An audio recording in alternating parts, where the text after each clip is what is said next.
Chapter 76, Exhausted.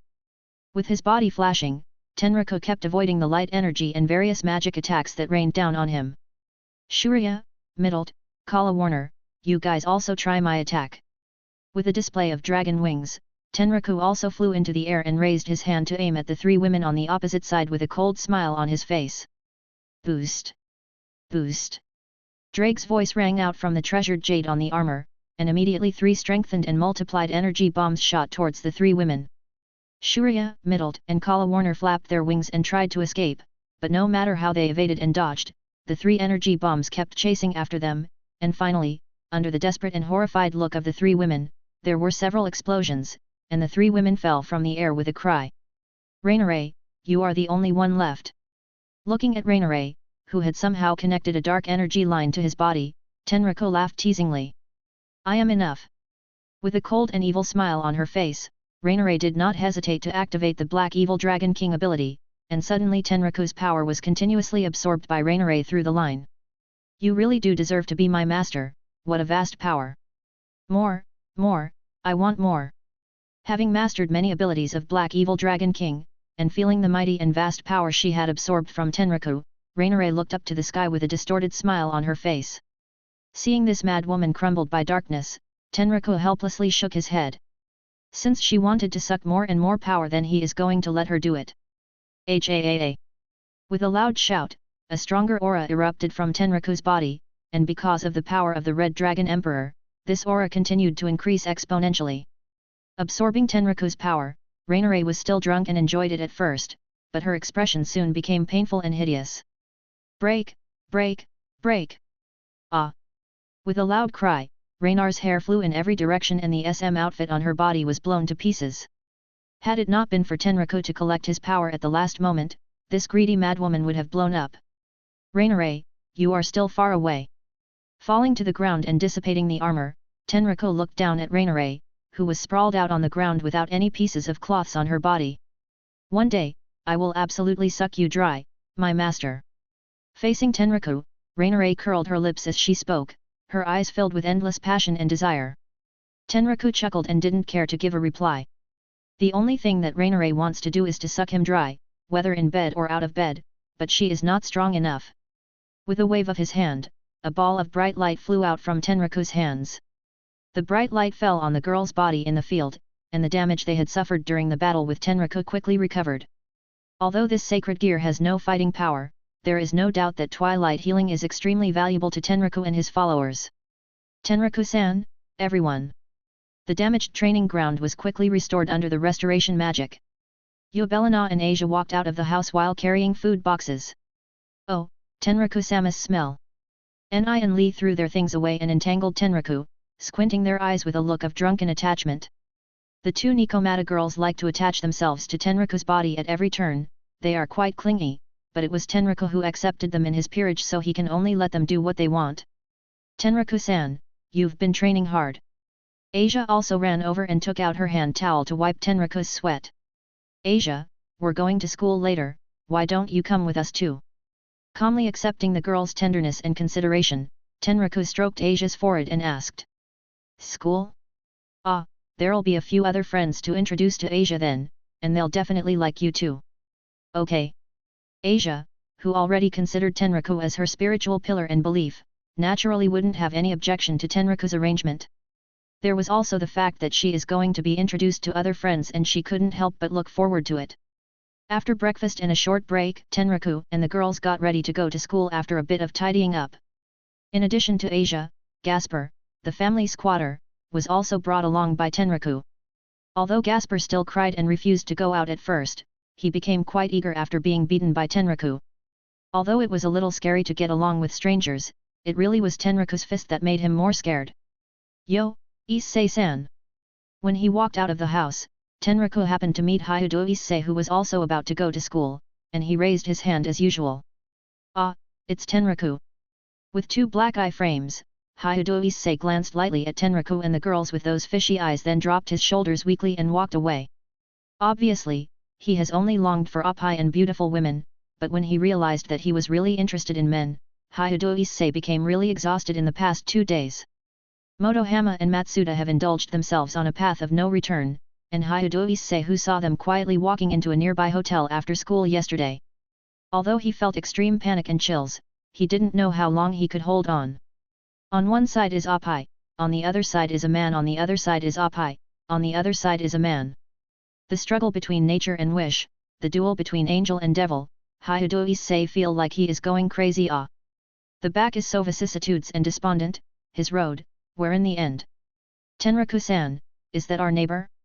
Asia asked while looking at Hyudo Issei's fading back. He's Issei-kun from the Hyudo family next door. He's the second year in the high school, and he's also studying at our school. Tenraku replied as the corners of his mouth raised slightly. In the original book, Asia and Issei would have established a deep bond and friendship between them, and in the future, Asia will become Hyudo Issei's wife and have the crystallization of their love. But now, Asia has become Tenraku's devotee, and she has become a thing in Tenraku's palm. Hyudo Issei, whose sacred gear has been taken away and turned into a passerby character, has no chance to get Asia again, and he has no qualifications to approach her. Asia, that Hyudo is pervert among perverts, you should never get close to him. Yet, elder sister Asia, that pervert Issei is the most disgusting person. Elder sisters in the school also don't like him either. Maliu and Isle are right. Asia, you must pay attention to that Hyudo Issei in the future. Call us immediately if he dares to approach you. The girls hate Hyudo Issei as he is disgusting and a weak pervert. The girls also told Asia not to approach him in the future. Originally, as a neighbor, she had planned to get along well with that Hyudo-san, but she didn't expect that the other party was such a perverted character, and Asia couldn't help but fear him for a while. Asia also made up her mind and nodded. In the future, she will definitely stay away from him. Well, I know, everyone. Chapter 77, Anticipate. Kua Academy, Occult Research Club. She is the girl you rescued from that stray clergy? Looking at Asia, who was a little nervous, Rias' gem-like eyes couldn't help but flash a few hints of color. Whether it's the aura, spirit power, or the primal chaos-free eyes, the young girl in front of her exudes an aura of holiness and purity, and even Rias can't help but sigh in awe of the fact that she is worthy of being Chichi's saintess. She is also the girl who was banished here by those stupid guys. Asia, they are Rias, Akeno, and Konako-chan. Say hello to them. Tenraku said while throwing an encouraging look at the girl. Hello everyone, I'm Asia Argento, just call me Asia, please take care of me. Ara, what a good girl, Asia, let's get along well in the future. Asia introduced herself, and Rias and Tajao Konako also responded. Akeno directly hugged Asia, and rubbed the girl's white jade-like face. Although she was shy, but everyone here was very friendly as Tenraku-san said, and Asia gradually let go of her anxiety. Are you planning to transfer them to school? Looking at Asia who was shy and Gasper who was nervous and frightened, Rias almost guessed Tenraku's plan. Yes, Asia needs to be enrolled in the school and Gasper stays at home all day long, and he will become useless if this continues. Tenraku replied with a smile on his face, but after thinking of something, Tenraku said again. By the way, Rias, are you interested in letting Asia and Gasper be in your peerage? Tenraku's words made the room quiet, and everyone looked at Tenraku. You have already seen Gasper's ability. Although he is a foolish boy, he has the forbidden Baylor view. As long as he activates it, he can remove all the time in his sight. Asia also has the Sacred Gear Twilight Healing, which can heal all injuries, and her ability to use that Sacred Gear is far beyond the other owners of Twilight Healing. Although these two are not good at fighting, they are very suitable for Bishop. How about it, Rias, are you interested? Akeno grinned while Konako looked at Gasper and Asia from time to time, and Rias looked at Tenraku with a complicated expression on her face. Why are you helping me? Tenraku is right. Although Gasper and Asia don't have much fighting ability, their abilities are very suitable as Bishop. No, it should be said to be super rare. Even Rias, who has always had a very high vision, couldn't help but be moved. It is not necessary to say, we are the betrothed, help my betrothed is the right thing to do, isn't it? Tenraku shrugged and replied. But I want to defeat you, and then dissolve our engagement. Rias spoke with a blushed face. But I don't think you can defeat me. You would definitely become my wife in the future. Tenraku gave a playful smile as he looked at Rias. You. The corners of her eyes throbbed and her jade-like fists clenched. Rias felt that the momentary emotion she felt just now was really not necessary. The corners of Tenraku's mouth raised slightly as he admired the puffy and cute look of Gremari's princess. Tenraku was happy, but he knew that it was enough, and said, "Well, don't get angry, I am just kidding, I have never underestimated Rias. On the contrary, you are one of the only people I recognize. As for why I want Gasper and Asia to be in your peerage, there is also a reason for that. After all, I have gathered my peerage and can no longer conclude a contract with them, and it would be a pity to waste their power like this. If they can become the members of your peerage, then they will be able to participate in the raiding game, and they will also have more opportunities for growth and train. Of course, this is only my personal proposal. If Gasper and Asia are not willing, then I will not force them. They are my most important family and friends. They are all free to do what they want. If you want them to become the members of your peerage, then you would have to depend on your own ability, Rias." Tenraku said his true thoughts with a serious expression on his face. The eyes of Akeno and others were all shining, and Gasper was even more touched. It turned out that Lord Tenraku did everything for his good. Just now he thought that Lord Tenraku was going to abandon him again. There was also an unspeakable emotion in Rias' heart. She breathed out a little and took a deep look at Tenraku. "I know. I will make Asia and Gasper both recognize me, I will let them make me their king and master, and then I will borrow their power to defeat you." In fact, Rias doesn't hate Tenraku. On the contrary, just as Tenraku recognized her, she also recognizes Tenraku, who was once weak and persistent but has now risen like a miracle with his own efforts. Although she would occasionally have the thought that it would be nice to let this guy become her husband, but sure enough, Gremari's glory and arrogance did not allow her to give in so easily. She just didn't want to lose to him by throwing away the marriage contract. "Then I will look forward to it, Rias, don't let me down." In response to Rias' determined gaze, Tenraku also replied with a smile on his face. "Sure enough, this kind of girl with self-belief and a noble soul is most fascinating. Gasper, Asia, let me take you through the admissions process." The decision was made, and Rias offered to take the two to the student council room to help them with the admissions process. The smart girl naturally wouldn't foolishly ask the two of them if they would join her peerage. She would get to know them and get acquainted with them first, and let them put aside their defenses and bring them closer to her, and then reveal her purpose. Gasper and Asia couldn't help but look at Tenraku, who naturally nodded. "Well, please take care of us, elder sister Rias." Me too." After getting permission, Rias called Konako and took Gasper and Asia to the student council room to handle their admission process. Akeno stayed and sat in Tenraku's arms. Ara, it's obvious that you want to help Rias, but you're still giving her reasons that she can't refuse, you are really cunning." Akeno said with a wicked smile on her face while hugging Tenraku's neck. "In any case, she is also my betrothed." Tenraku replied while touching his nose. "And what about me? Rias is Tenraku betrothed, then what am I to you?" Akeno stared at Tenraku with a bright smile on her face. It looked like she would be jealous if Tenraku answered is unsatisfactory.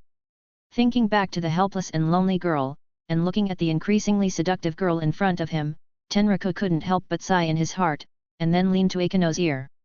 "Akeno is going to be my wife, isn't it already agreed upon?" Akeno looked at Tenraku with fascination. Both of them stared at each other, and then their lips gradually came close together. Chapter 78, Forest of Familiars, 1. Rias quickly handled the enrollment process for Gasper and Asia. Gasper was assigned to the first year, in the same class as Konako, Myra, and Middlet. Asia was originally assigned to the second grade by Sana, but neither Tenraku nor Rias were comfortable with her being alone there, so Asia was eventually reassigned to the third grade, in a class with Tenraku and Rias. Asia's gentle and tolerant personality means that she won't say anything even if she's being bullied, so they would be at ease if she is by their side. When standing on the podium to introduce herself, the girl was very nervous and shy, but when she saw the encouraging eyes of Tenraku and Rias, the girl seemed to be filled with endless courage. She may not be the saintess she once was, but here she has her friends, her family, and most importantly, Tenraku-san. For the first time, the girl was full of expectations for her life. At night, Kamaya family. While Rainare sat on him and twisted frantically, Tenraku was immersed in the sea of spirits watching the changes in gods and demons scripture. He can feel it. Tenraku can clearly feel that the girls who have gone through Holy Scripture and Demon Scripture baptism are becoming more and more intense with their belief in him. The power of belief has been continuously transmitting from the girls. Although it is still a trickle, with the enhancement of belief, the power of belief transmitted is also increasing. One day, it will become a huge sea. There is no doubt that Asia is the purest and strongest among the women who believe in him. Tenraku can even perceive Asia in the next room doing prayers before going to bed following the direction of the gold thread. He can see her pious look and hear her pure heart. High above everything, this is the feeling of being a god. What surprised Tenraku a little bit was that Raynar's belief was second only to Asia. Perhaps it was because she is a crazy woman who surrendered herself to the darkness, as Tenraku could feel a twisted wool from her belief. Because of the hatred she had against Azazel, this woman completely embarked on a path that is filled with darkness. If Asia is a symbol of radiance and holiness, then Raynare is the demoness of darkness and evil. Whether it is saintess or demoness, for Tenraku, as long as they can be used by him, then they would be his believer. The holy people worship him, and the evil people are going crazy for him. When these two diametrically opposed beliefs will sweep the world, it will become very interesting. Raynare, as I said, you are far from enough. Tenraku opened his eyes and looked at Raynare, who was already lying weakly on his body with her tongue out, and he said in a condescending manner. He added an evil-looking smile on his face, and Raynar's eyes burned with a few frenzies again, and she stood up and climbed upon Tenraku's body again. Come on, Rias Oni-san, Akeno Oni-san. Sana-sama, Tsubaki Hime-sama, you're the best. The duel between Rias-sama and Sana-sama, In the tennis court, 4 women in shorts, Rias, Akeno, Sana, and Shinra Tsubaki, are in a doubles duel. The whole outside of the tennis court was crowded with those excited teenage girls, each looking at the beautiful figures of the 4 girls in the court with endless admiration and excitement. Rias, look at this move, my bouncing serve. Too naive, Sana, let me show you my Gremory flow back. Give up, Himajima Akeno. Era, victory belongs to us. Rias and Sana were fighting with high motivation, while Akeno and Shinra Tsubaki were not giving up when faced with each other. Although they could not use magic power in public, the duel between the 4 women was still very intense. In the end, there was no winner, and the duel had to be ended only when the rackets were destroyed by the 4 female demons. The relationship between you two is pretty good. Tenraku teased them when he saw Rias and Sana walking out of the court while wiping away their sweat. In school, Rias and Sana would have a duel of one kind or another from time to time, without any hostility, and anyone who was not blind could see that they were very close. That is natural. The Gremory family and the House of Satrai have been close allies since ancient times. Sana and I have been good playmates and rivals since we were young. Sana pushed her glasses up, and Rias had a frank smile on her face. They would compete against each other from time to time, this is their tacit understanding and indispensable fun time from childhood. Rias Oni-san, Akeno Oni-san, you have worked hard. Dressed in her Kyoa Academy uniform, Asia poured the long-prepared cool drinks for Rias and Akeno, while Peerage on Sona's side prepared a post-exercise drink for their host and queen. What a thoughtful and nice girl, Asia, thank you. No, I just did a little bit of that too. Rias stroked Asia's forehead lovingly, while Asia waved her hand rather blushingly, but with a clearly happy look on her face. After a few days together, Rias was naturally very satisfied with Asia, a gentle and pure girl that Rias could not help but want to love like elder sister. Asia did not resist Rias at all. She was obviously a noble underworld princess, but Rias was very close to her and made her feel the warmth of family and friends, so Asia also accepted Rias from the bottom of her heart. By the way, I plan to take Asia and Gasper to the Forest of Familiars at night to help them contract a familiar, and I have also commissioned that familiar master. It seems that there are still people in your peerage who don't have their own familiar, do you want to go with us? Rias said to Tenraku after thinking of something. Familiar Isle, Nell, Myra, and Tosca do not have their own familiar yet, so let's go together. After thinking about it, Tenraku also nodded. Tenraku, you don't have a familiar of your own yet either, right? Let's contract one together then. Akeno suggested while holding Tenraku's arm. I don't need a familiar, but it would depend on the situation. Most of the so-called familiars accomplish simple things for their masters, just like Rias' familiar who usually distributes flyers for her to collect information and so on. You can also keep them as pets. Tenraku, who has a group of excellent peerages, is naturally not interested in familiar, but if there is a special and suitable one then he would not mind contracting one. Chapter 79, Forest of Familiars, 2. Underworld, Forest of Familiars. A brilliant light flashed as Tenraku, Gasper, Rias, and the other girls walked out of the transmission magic formation. This is the Forest of Familiars. I found Konako's familiars here. Ria said as she looked around quite familiarly. The ancient trees are towering in the sky, and the jungle where the sun can't even reach looks a little gloomy, with strange coming from it. Asia and Gasper are nervously hiding behind Tenraku. Tenraku didn't bother to pay attention to Gasper as he was just a silly boy, and he calmed Asia and told her to be not afraid. Nell and Isle on the side were clamoring excitedly to find their familiar. Good evening, everyone. Welcome to Forest of Familiars, I am the familiar master Zatoji. A voice suddenly rang out, causing the woman to jump up. They saw a middle-aged uncle with a big bag on his back standing on a big tree in front of them and was looking at the Tenraku and others from a high position.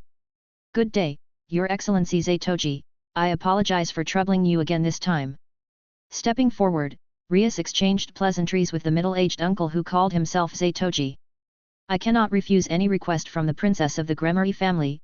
Don't worry, tonight is a beautiful full moon night, it is a good time to get a familiar. Say, what kind of familiar do you want? No matter what kind of familiar is there, I can easily find it for you. Waving his arm, Zatoji had a confident look on his face. In terms of knowledge of familiar, there are few people in the whole underworld who can compare with him. For familiar, it's better to find something that is useful. Touching his chin, Tenraku took the lead to express his opinion. Boy, you don't understand anything. The so-called familiar is to find something that is powerful and useful, and the familiar is different according to each person's own attributes. Come on, boy, let me introduce you to some awesome familiars. Seemingly appreciating Tenraku's appearance, Zatoji took out a thick book from his big bag, and then said. The first choice of familiar, I recommend to you is the legendary Dragon King Chaos Karma Dragon Tiamat.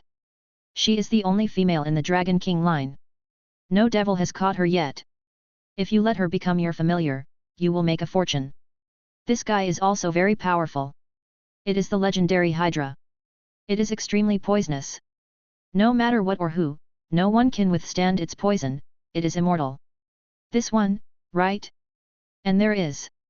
Zatoji laughed and continued to introduce many powerful monsters one by one, but the expression on Tenraku and the girls' faces almost turned black. Whether it is Chaos Karma Dragon or Hydra, they are all capable of rivaling Demon King and the top powers of this world. Is it even possible for them to be caught as familiar? Not to mention other people, even Tenraku, who also possesses the strength of a great Satan, would not be stupid enough to go and ask them to be his familiar. That's not looking for familiar, but finding death. Your Excellency Zatoji, you might as well introduce us to something reliable. Interrupting Zatoji, who wanted to continue his talk, Tenraku spoke in an angry manner. I was so excited, I'm sorry. Let me ask, what kind of familiar do you want? Speed type, power type, magic type? No matter what kind of familiar you want, I can find them for you. Patting his head, Zatoji also regained his proper manner. I want something cute. We want to be able to chop people. We want to be able to chop people. If I want to be stronger, it would be better if I find someone who can practice stick skills with me. I want. All the women spoke about the kinds of familiar they want, and the requirements are in line with their personality. Even Gasper said weakly that he wanted to find a stronger familiar, which can protect him. Leave it to me. Let's go and find the best familiar for you guys. Zatoji laughed, and under his leadership, everyone also embarked on a journey of finding their familiar. Although he talked a lot, he deserves to be devil who has the most knowledge about familiars. Zatoji is very knowledgeable about the Forest of Familiars, and he is also familiar with various familiars and their frequent places. Although the group encountered a variety of familiars along the way, most of them were common types without much potential, and the really powerful and special familiars required patience and opportunity to find them. Your luck is not bad, look. Suddenly spotting something, Zatoji, who was walking ahead, suddenly shouted in surprise. Everyone looked in the direction Zatoji was pointing at, and they saw a small pink young dragon standing on a branch not far away, blinking his two big eyes and looking at the people below. So cute! In an instant, every single girl was fascinated by the cute little pink young dragon. Even as a pure saintess, Asia was not an exception to it. That is a spirit dragon, a young dragon that can breathe powerful flames. Its level seems to be quite high, and it's the first time I have seen it. If you want her to be your familiar, then you best make a contract with it now. It won't be possible for you guys to get it as a familiar after she grows up. Zaytoji introduced the characteristics of the little pink dragon, and Rias and the other girls couldn't help showing a surprised expression on their faces. Asia, do you want that pink dragon to be your familiar? Tenraku asked after looking at Asia, who was looking longingly at the pink dragon. Yes. The girl nodded vigorously. Okay then. Without saying much, Tenraku instantly activated his Sacred Gear's ability. Hermes boots. 2 pairs of golden wings spread out from under his feet, and Tenraku's figure flashed as he flew towards the young dragon on the branch. Although only recently born, the dragon race's innate alertness instantly made the young dragon sense the danger, and it began to flap its wings, trying to fly away. However, Tenraku's speed augmented by the blessing of Hermes boots is so amazing that he will naturally not let such a young dragon escape, so he grabbed the little pink dragon in his hand. Stupid, brat, it's dangerous, let go of it. Unexpectedly, Zaytoji was startled as he didn't expect Tenraku to be so direct in his approach, and shouted angrily and annoyed as he stood there. Tenraku raised his brows as he didn't know what this old man was angry about, but Tenraku would know in the next moment. Woo! The little pink dragon caught by Tenraku kept struggling and screaming, and then propped up his belly to face Tenraku and burst out a ball of flames. The fiery and powerful flames instantly flooded Tenraku. Chapter 80, Familiar's Contract. Master Tenraku. Tenraku-san. The flames that Spirit Dragon spewed out were no ordinary flames, and the extreme heat could be felt even from a distance, and watching Tenraku being engulfed in flames scared Asia and the other women. However, in the next moment, hula like a whirlwind, a burst of powerful spirit chi spread out and the flame dissipated, and Tenraku's undamaged figure appeared again. Woo-woo. Feeling the terrifying and powerful aura on Tenraku's body, the spirit dragon who was caught by Tenraku shivered, and he no longer dared to spit out any flame. Asia, here you go. Leaping from the tree and falling back to the ground, Tenraku handed the spirit dragon to Asia. The spirit dragon has been shocked by Tenraku's aura, so as long as she is not crazy, she will never dare to attack Asia. Tenraku-san. After exhaling a long sigh of relief, she looked at Tenraku, who had captured a familiar in spite of the danger, and Asia was very moved, and there were tears in her eyes again. Boy, I didn't expect you to be quite powerful. The flames of the spirit dragon will even injure high-class devil. After coming back to his senses, Zaytoji also looked at the unscathed Tenraku with immense shock. I am not that bad, Tenraku casually replied while touching his nose. If Zaytoji knows that Tenraku's real strength is far more than the level of the high-class devil and at the Great Satan level, then he would probably lose the ability to speak in his shock. Tisk tisk, the little girl is also very good, this spirit dragon seems to like you very much. This is not something ordinary people can do.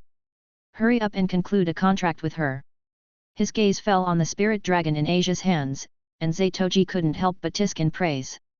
Obviously, the dragon was still trembling when he was in Tenraku's hands, but as soon as it got in Asia's hand, the spirit dragon calmed down and rubbed against Asia's body very affectionately, seeming to like her very much. Others wouldn't know, but Tenraku knows that Asia is born with a physique that attracts dragon race. Coupled with her gentle personality and pure soul, even the irritable race like dragon race would approach Asia and they will involuntarily want to get close to her. In the later period of the original book, Asia has conquered many of the dragon races and is known for being good at controlling dragons. Among them, there are even Dragon King class existences. In the name of Asia Argento, I make you my familiar and conclude a contract. With everyone's encouragement, a magic array was imprinted into the body of the spirit dragon. Asia and the spirit dragon signed a contract. From now on, this spirit dragon is Asia's exclusive familiar. The omen was good and Isle and Nell couldn't help but look forward to it, urging Zaytoji to help them find the amazing familiar, so a group of people embarked on the journey again. Hack you to death, hack you to death. In a stone forest, Isle and Nell and the 2 giant scythe beasts frantically hacked at each other. The corners of Tenraku's mouth twitched while Rias and the other women stroked their foreheads speechlessly, and Zaytoji swallowed his saliva with a frightened expression on his face. These 2 little lowly are so cruel. The giant scythe beast is a kind of demonic beast known for its fierceness. The giant scythe is, even more, bigger than its entire body, and it is extremely sharp and can cut a huge rock in half with a single stroke. The 2 sisters and the giant scythe beasts slashed at each other without stopping, and no one was losing any ground. Although the giant scythe beasts are very fierce, it is still a bit worse than Isle and Nell. They gradually lost the battle, and was finally chopped down by the 2 sisters and was unable to fight anymore, and could only conclude a contract to become the 2 sisters' familiars, they will help them in killing people together in the future. Ching ching ching ching king. On top of the mountain, Myra and a silver monkey holding a black rod were fighting like fire and water.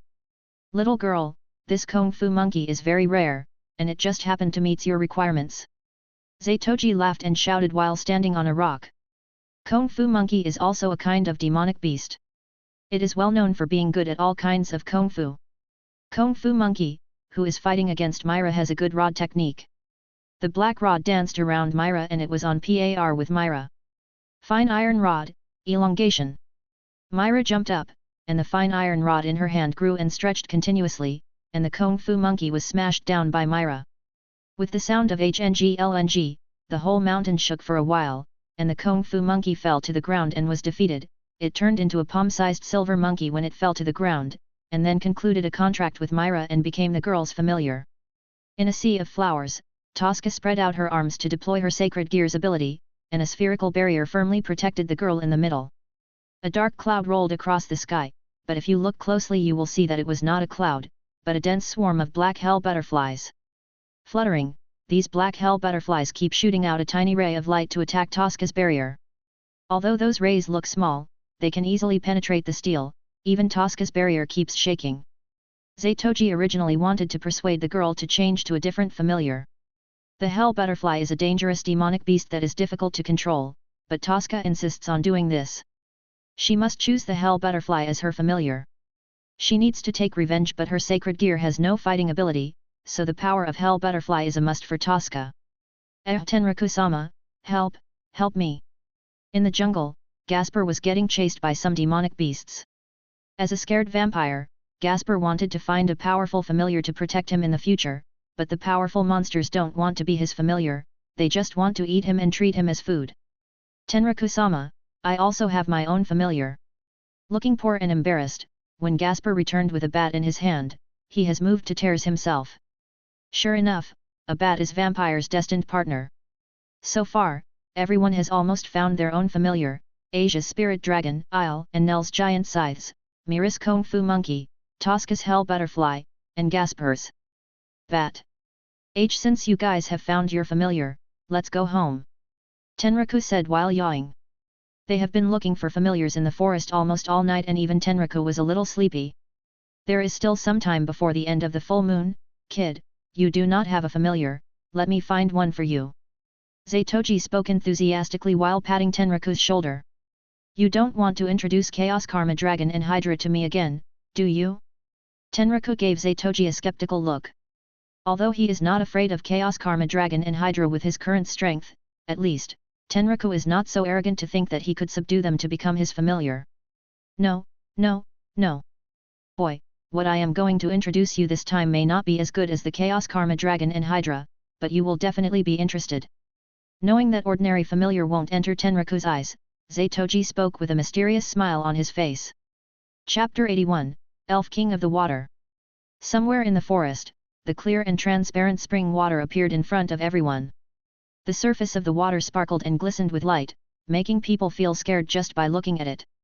Young man, look forward to it, the familiar I am going to introduce to you is the elf who lives in this lake Undine. Gathering his breath and hiding in the shadows next to the spring, Zatoji whispered excitedly. Oh, it appeared, the spring had started to glow, so the Undine was about to appear. The crowd couldn't help but look over only to see that the water really began to emit a dazzling glow, and then a figure slowly rose up from beneath the surface of the water. They saw a figure with long golden hair and a tall back figure, but there was a bad feeling in their heart as the water elf suddenly turned around to show its body and almost blinded everyone. Not bad, this is a very rare and strong Undine, kid, you are quite lucky. Zatoji was excited, but the others were speechless for a while. Although this Undine is emitting a powerful aura, but this image is too mighty, right? And, isn't the legendary water elf Undine possess a clear mind and has a beautiful appearance, just like a girl? This one looks a bit different in every way. Tenraku, why don't we change it to another one? Even Akeno could not bear to look at it and suggested. However, Tenraku shook his head. No need, my familiar would be Undine. With the corners of his mouth slightly raised, Tenraku stepped out of the shadows and then walked towards Undine in the lake. Dumbfounded, Akeno and the girls couldn't help but look stunned. Is Tenraku really interested in this type of mighty female man? Zaytoji laughed and agreed very much. Boy, you really have an eye for it, so grab that Undine and make a contract with it. No, I just said that my familiar would be an Undine, but this one is not good enough. Hearing the confusing words from Tenraku's mouth, everyone saw Tenraku raising a hand, and saw a grey whirlpool appear at Tenraku's fingertips, and with a hiss, a demonic sword flew out from the whirlpool, carrying a fierce force that hit Undine in the lake. Looking at the hole on his chest, Undine had a blank expression on his face, and then it turned into a water ball and splashed into the lake with a crash. Everyone was shocked by Tenraku's sudden action, but before they could say anything, the entire lake boiled, and then many Undine rose from under the water, all glaring at Tenraku with hostility. Ah hey you idiot, stupid boy, what did you do? You angered all the Undine, we are in trouble now. Although Undines usually have gentler nature, if they get angry, they are far more terrifying than ordinary monsters. Zaytoji almost fainted when he saw Tenraku's action and he yelled and prepared to escape. Rias, Akeno, and Tosca all rushed towards Tenraku's side, and each of them stood guard against the angry Undines. Although they didn't know why Tenraku did what he did just now, they knew he must have his reasons. Don't worry, opponents at this level are not too much trouble for me. Tenraku didn't pay any attention to the Undines in front of him and replied with a chuckle. He snapped his fingers and a grey vortex appeared in the air and a demonic sword slowly stretched out from the vortex and then locked on all the Undine in the lake under Tenraku's mind. The eyes of the two sides met, the lightning burst, and a big battle was about to start. But at this moment... Stop it, everyone! A soft voice like a spring breeze sounded, and then another Undine rose up from the water. Unlike the other Undines, this Undine has a slim figure, a beautiful face, and a long watercolored veil with watercolored soft hair. Streams of ribbons floated in the air, making her figure look holy and noble like a goddess in the water. After this Undine appeared, the other Undines all landed on one knee and saluted her. I am the Water Elf King here, devil, please don't hurt my people. Nodding to the other Undines, her eyes fell on the Tenraku, and the Undines' queen spoke. Don't worry, we just came to look for familiar, and we don't want to start a random fight.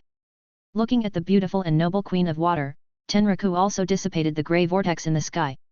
From the beginning, he only did it to draw out the most powerful existence in the lake, and since his goal was achieved, Tenraku would naturally not attack at will.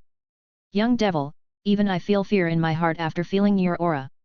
To be able to become a familiar of a strong person like you is an honor for me and other Undine, I will let the strongest warriors of my clan follow you. After taking a deep look at Tenraku, the Undine's queen said. However, Tenraku shook his head. Other Undines are not qualified to be my familiar, Undine's queen, I am after you, so only you can be my familiar. Tenraku's overbearing words made the surroundings quiet, and the atmosphere that had just eased became tense again. All the Undines stared at Tenraku with incomparable anger. Rias and Akeno waited to watch a good show, while Isle and Nell cheered for their master Tenraku. Only Zaytoji stood on the side with an opened mouth and wondered if he had heard it wrong. What did this kid say just now? He wants the Undine's queen to be his familiar. Hey, although the Undine queen can't compare to the legendary existence such as Chaos Karma Dragon and Hydra, she is not someone to be provoked. Once she is angered, then even a high-class devil won't be able to withstand her power. They will die, they will really die here. However, the Undine queen was very calm after hearing Tenraku's domineering declaration. The pair of spring-like eyes did not stir up any waves in them as she said. Young devil, I and other Undine will only follow one imperial lord in my life. If you want me to become your familiar, then you must get my approval. It was a bit unexpected to see the Undine queen not being angry, and Tenraku's face also showed a hint of playfulness upon it. Then how can I get your approval? The rules are simple, we would just follow the old contract and you would have to defeat me. The Undine queen spoke with a serious look on her face. Ah, then let's do that. A different color flashed in his eyes, but Tenraku had a confident smile on his face. It wouldn't have mattered if he hasn't encountered it, but since Tenraku had, then he unceremoniously accepted his familiar being the Water Queen Elf. Chapter 82, Powerful Water Queen. Everyone, there will be danger here soon, please get out of here. The Undine Queen's gentle voice constantly echoed in the forest around the lake, and it didn't take long for the entire nearby forest to get agitated. The birds hummed, and the demonic beasts climbed out of their nests, rushing to the distance one by one. Rias and the other women have spread their devil's wings to fly into the air, Gasper also lying in Tosca's boundary knot floating beside everyone. At this point, except for Tenraku and the Undine Queen, no other demonic beast or creature could be seen on the ground. Princess Rias, would that kid be okay? Zatoji couldn't help but ask as he wiped the sweat from his forehead. That kid was too greedy. It would have been enough to catch a stronger Undine, but this guy dared to set his eyes upon the Undine's queen. If he died, I wouldn't be responsible. Don't worry, Lord Zatoji, if it's him. Rias stroked her hair with her hand and did not look very worried. Although the Undine's queen emits a very powerful aura and even she may not have much chance of winning against her, but if it is Tenraku then it should be possible. Akeno looked at Rias' expression and squinted her eyes before a smile appeared on the corner of her mouth. Maybe even Rias hadn't noticed it herself. Before she knew it, she had already begun to treat Tenraku as, "Young devil, are you ready?" Clear eyes looked at Tenraku on the opposite side as Undine's queen spoke. "I am ready anytime." A demonic sword coalesced in his hand as Tenraku replied with a smile on his face. "Then let's start now, we will follow the ancient contract and I will not be holding back, please be careful." Giving out a reminder, the Undine Queen's temperament suddenly went through a major change as the gentle expression disappeared from her face and a cold look took its place. Saying no more words, the Queen's jade-like finger lightly tapped against the air, and many water balls flew towards Tenraku. Ching ching ching ching kang. HNG HNG HNG boom boom. In the forest, countless water masses flew toward Tenraku. Tenraku dodged and avoided the water balls as his figure danced around the forest leaving many after-images, and Tenraku kept blocking and resisting. As the saying goes, gentle as water, water is indeed gentle, but when they become violent, you will finally understand their horror. The endless attacks made Tenraku's arms go numb, and his brow furrowed as he thought, this can't go on. Hermes boots. With 2 pairs of golden wings spread under his feet, Tenraku rose up into the sky and escaped from the water. Young devil, it's useless to escape into the air. The water-like eyes of the Undine Queen remained unruffled as she looked calmly at Tenraku, who flew into the air. With a wave of her hand, a stream of water rose from the surface of the lake and chased after Tenraku again. Lee lee lee lee lee.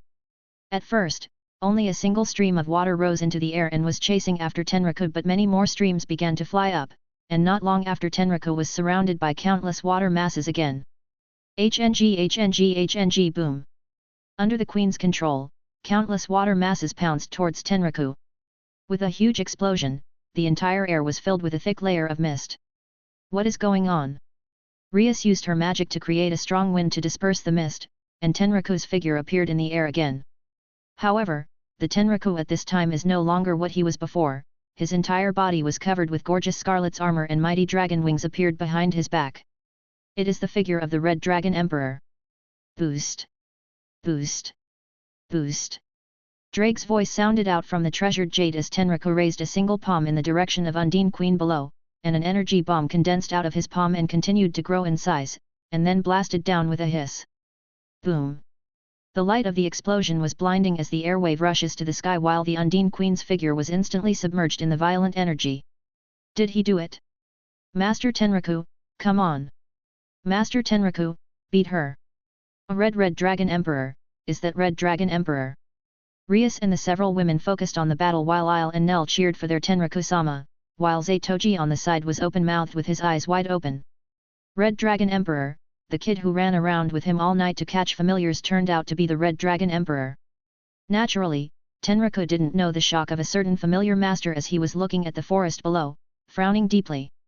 With the blow just now, a huge hole had appeared in the forest below, and the small lake where the Undines lived had disappeared. Although he didn't see the Queen's figure, Tenraku felt she hadn't been defeated. Sure enough, in the next moment, another water ball flew into the air, it continuously condensed, and then turned into the Undine Queen's figure. So it is the contemporary Red Dragon Emperor, please forgive me for being rude. Looking at Tenraku on the opposite side, the Undine Queen held her long skirt and bowed her body with an elegant pose. This is a tribute that needs to be paid to the strong. Undine Queen, since you know that I am the Red Dragon Emperor, you should also know that you can't win against me, so how about ending the battle here and now and being my familiar? Under the armor, Tenraku couldn't help but laugh jokingly. Although it is a great honor for us Undine to be the familiar of Lord Red Dragon Emperor, but this cannot be done as we must follow the ancient contract. If Lord Red Dragon Emperor wants me to be your familiar then please defeat me first. The Undine Queen replied sternly while shaking her head. Hi, you look so gentle and beautiful, I didn't expect you to be a stubborn queen, since you have already said that, then I will defeat you. Tenraku's figure flashed in front of Undine Queen almost instantly, and his armor-wrapped fist directly hit the slender and beautiful body. Unsurprisingly, the queen's body was blown with a punch, and her figure turned into a flood of water with a single sound. What a troublesome ability, where are you hiding now?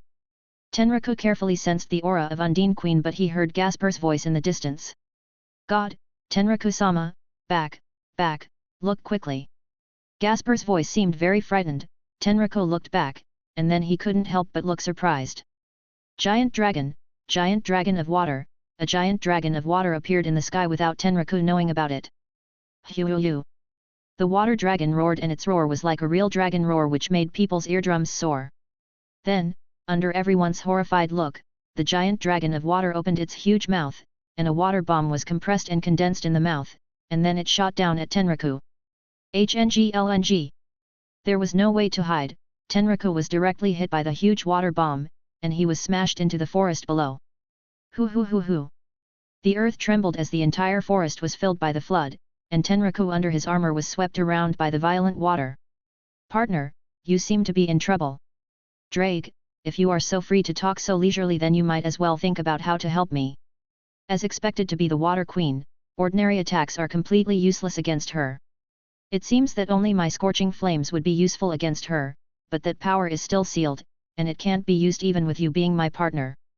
It was similar to not saying anything, and Tenraku became speechless. Drake is sometimes quite unreliable.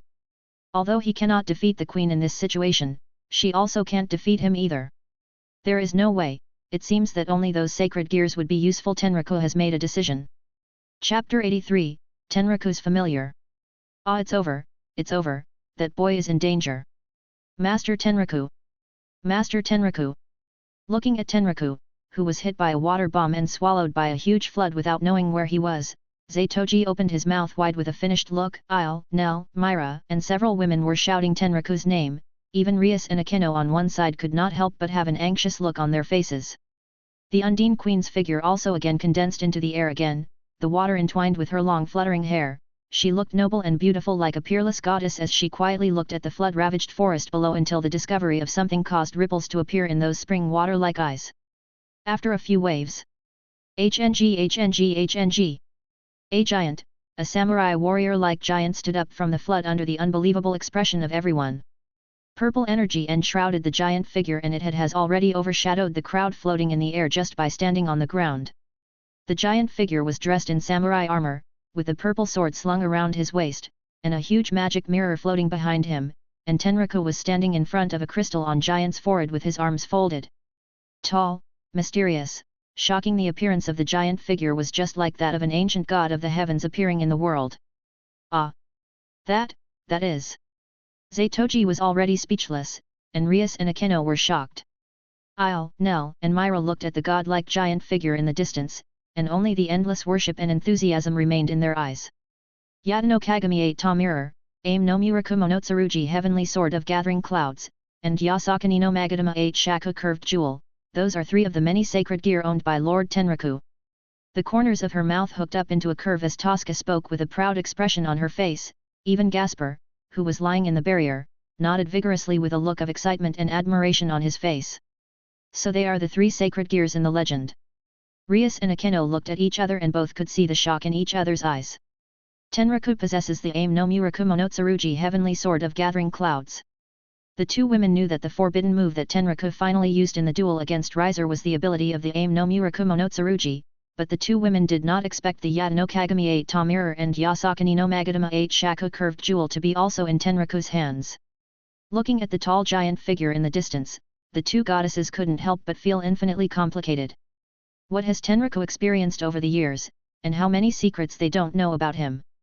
At the same time, among the crystal on the samurai giant's forehead, 6 blood-red megatamas slowly turned in Tenraku's eyes, making Tenraku look eviler. If there was someone from Ninja World here at this time, then they would have definitely exclaimed out loud. Uchiha! Sharingan! However, Tenraku is not an Uchiha, nor does he have a Sharingan. The 6 blood-red megatama is developed after the activation of Yasakani no Magadama 8 Shaku Curved Jewel. This sacred gear allows the host to summon the legendary body of God Susanoo, Of course, it's not the main body, just the projection of Susanoo, but it's still very powerful. In order to get Yata no Kagami 8 Ta Mirror, Aim no Muraku Monotsuruji Heavenly Sword of Gathering Clouds and Yasakani no Magadama 8 Shaku Curved Jewel, these three pieces of sacred gear, Tenraku had to work against the church. Tenraku had to fight with Chichi's guys and a group of shadowy masters for 3 days and nights before he finally managed to get his hands on them. Although the use of these three sacred gear at the same time consumes a lot of energy, but it is not a problem for Tenraku, who had strong spirit power comparable to great Satans. As for their power, Tenraku controlled the Susanoo to step forward, and at the same time, he slowly drew out the Aim no Murakumo sword from his waist. He then raised it high in the air and slashed it at the giant dragon of water in the distance. Hiss! HNG. The huge purple sword energy cut through the air, and then under the shocked look of the crowd, the water giant dragon was burst into a huge rain. At the moment when the giant dragon of water was busted apart, the expression on Undine Queen's face turned white, and it was obvious that she was also seriously injured. However, the light in her eyes flashed, and she soon burned with endless fighting spirit again. Fighting with the strong, this is the long-cherished wish of every strong person. With a wave of the jade-like hand, a huge column of water immediately rose up to the sky and ruthlessly crashed into Susanoo's body. HNG. The Susanoo only took few steps back, but the torrential flood that was enough to break through the mountains did not cause any damage to Susanoo's body. The Undine Queen was not discouraged. Her jade-like hand moved again, and a giant beast broke through the water and slammed into Susanoo's shoulder with a roar. The second one, the third one, and the fourth one constantly, there are giant beasts made out of water breaking free from the flood. Under the shocking looks of Zatoji, Gasper, Rias, and the other girls, Susanoo and various giant beasts continue to battle against each other. Boom! HNG! Hoo! The water waves turned over, bursting and roaring. One head of water beast was cut down by Susanoo's sword. The Undine Queen's face in the air turned white, and the torrent that flooded the forest below had already become muddy. HNG. Tenraku controlled the Susanoo to slash the last giant beast. Looking at the giant beast in the water that wanted to break free but was constantly breaking down, Tenraku thought that the fight was almost over in his heart. Yata no Kagami 8 Ta Mirror! Tenraku shouted, and the Yata no Kagami 8 Ta Mirror behind Susanoo suddenly glowed brightly, and the whole mirror seemed to turn into a vortex, clattering and swallowing the ground and air currents. The water surface receded, and the earth appeared again, but the lush forest had long disappeared, and the whole earth was left with nothing but waste. The giant sword in Susanoo's hand was raised high, then swung down with a string of strong wind, pointing to the air in front of Undine Queen. Undine, am I qualified to be your master now? Tenraku's voice sounded, continuously echoing in the air. Looking at the gods-like figure in a daze, the Undine Queen felt that she was too small. Under everyone's gaze, the Queen lowered her beautiful head, bent down with one knee and a half, and said, Undine has met her master. Following the ancient contract, the one who defeats her is her master. The moment she was defeated by the giant, the Queen's heart already had this realization. With a flash of light, the warrior giant disappeared, and Tenraku, with golden wings on his feet, flashed in front of Undine Queen and pointed his fingers at her forehead. Now, conclude the contract. Tenraku spoke as he looked at the beautiful Queen from above. Tenraku doesn't know how to contract with familiar using magic, but it doesn't matter as long as the other party can do it. There was a blush on her beautiful face, and the Undine Queen did not resist. The magic power surged and a magic array flashed, spinning around Tenraku's 2 fingers quickly and then printed on her forehead and disappeared without a trace. A different color flashed in his eyes, and he immediately sensed the connection between himself and the other party. What surprised Tenraku was that Undine Queen did not make a normal contract with him, she made a contract in which she wouldn't be able to betray him in all her life. What's your name? We Undine by virtue of energy can distinguish between each other of the same race, and we only use language to communicate with other races. Master can just call me Undine. Tenraku asked the Undine Queen's name, and the other party replied. Nodding, Tenraku didn't care about anything and looked at the earth below, and added. Go and settle your people, you will then leave with me. From now on, you will be my familiar and you don't need to stay in this place anymore. Yes, Master. Chapter 84, Talent. Goodbye, old man, thank you for your help. Lovely little girls, come here often in the future. The night of the full moon was over, and Tenraku and his group waved goodbye to Zatoji. This familiar trip is also a complete success. Except for Gasper's bat, everyone has contracted to a good familiar, especially Asia and Tenraku familiar, which are even more enviable. Asia's spirit dragon has huge potential. As long as she is careful trained in the future, it won't be a problem for the spirit dragon to reach the ranks of high-class devil and even reach top-class devil, even if she won't be able to reach the Dragon King level. One shouldn't underestimate this point. A high-class devil is already the mainstay of Underworld, and high-class devil has enough power and influence to serve as the Duke. As for Tenraku's familiar, it is needless to say anything about her, let alone being the Queen of the Undines, who is good at various water system magic. She currently has the strength comparable to top-class devils. It was already dawn when the group returned to the human world. Although they had to go to school, everyone was a little sleepy after staying at Forest of Familiars all night. The school would be fine without them for one day. Let's take a day off. Kua Academy, Kendo Club. Da-day. Da-da-day. With the clash of the wooden swords, two pretty figures were fiercely fighting against each other. It was Murayama and Kiryuika. Murayama is an old member of Kendo Club and even one of the strongest main players. Her swordsmanship is very good for an ordinary high school student. She has specially made rapid progress in these days under Tenraku's guidance. However, Kiryuika, who was fighting against her, was on par with her and was not even close to losing. They fought for dozens of rounds, and despite the fact that they were both exhausted and panting, the battle was getting stronger and stronger, causing the other girls to exclaim from time to time.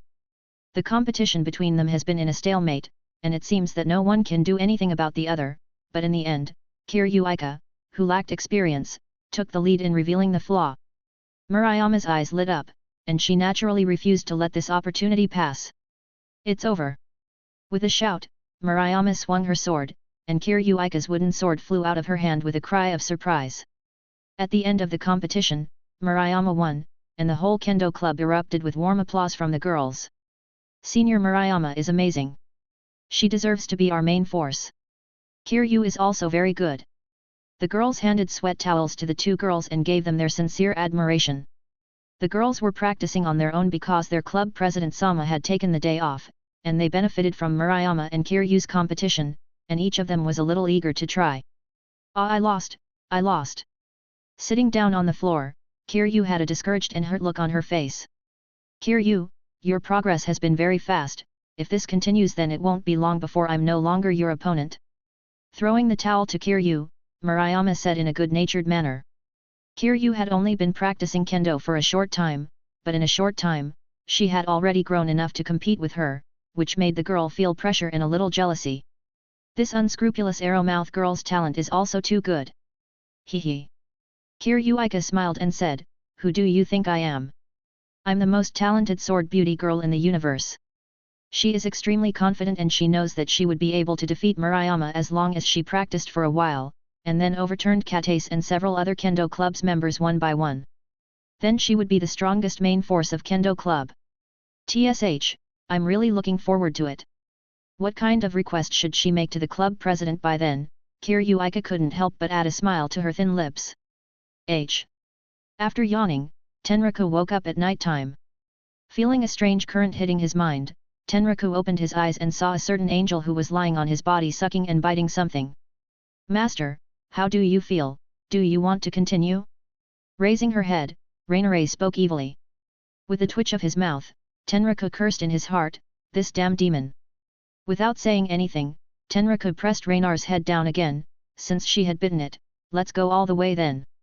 After a long time, Tenraku didn't get dressed until Rainare had sucked and fed, and the two walked out of the bedroom together. "Master Tenraku, there is a communication request from Lord Lucifer." Tenraku had just sat down in the hall as Yubelina walked over with a serious look on her face. With a slight frown, he wondered why that great Satan had suddenly contacted him, but Tenraku still spoke. "Connect it." "Yes." Yubelina magic staff clicked, and at once a magic square unfolded, and then Surtsk's and his Queen Graphia's projection appeared in front of Tenraku. "Tenraku-kun, how have you been? Did Rias give you any trouble over there?" "Thank you, Surtsk-sama, but I have caused a lot of trouble for Rias. You are marriage partners, so you should help each other. We have heard about Tenraku-kun becoming the Red Dragon Emperor, and as expected of the son of Miracle of the Phenex family, Tenraku-kun really surprises people again and again. I just got a Longinus, I'm not even close to Surtsk-sama. Tenraku-kun, excessive humility is just showing pride. Tenraku and Surtsk chatted for a while, and then the two began to enter the main topic of discussion. Lord Surtsk, is there anything you need? There are indeed some things, they are still about your marriage contract with Rias. My engagement with Rias? Although both parties have agreed before, but Rias is the princess of our Gremory family, and you are also the heir of the Phenex family. It's not decent to make your marriage contract so simple, so I discussed it with the Duke Phenex and we have prepared a formal engagement ceremony for you guys. Unexpectedly, Surtsk has contacted Tenraku because of his marriage contract with Rias. He had planned to hold an engagement ceremony for the two. Although Tenraku felt that it was not necessary, but he still nodded in agreement. This is not a matter of pride or not, as the status and position of the two families are on the line here. If they do not do this, then they will be shamed by the other nobles of the underworld. Of course there is no problem with me, but Rias? There is no need to worry about that, Tenraku-kun. I have already told Rias and she has agreed to it. This time, we plan to arrange your engagement ceremony at Gremory's house. It just so happens that Tenraku can come and get acquainted with many people here.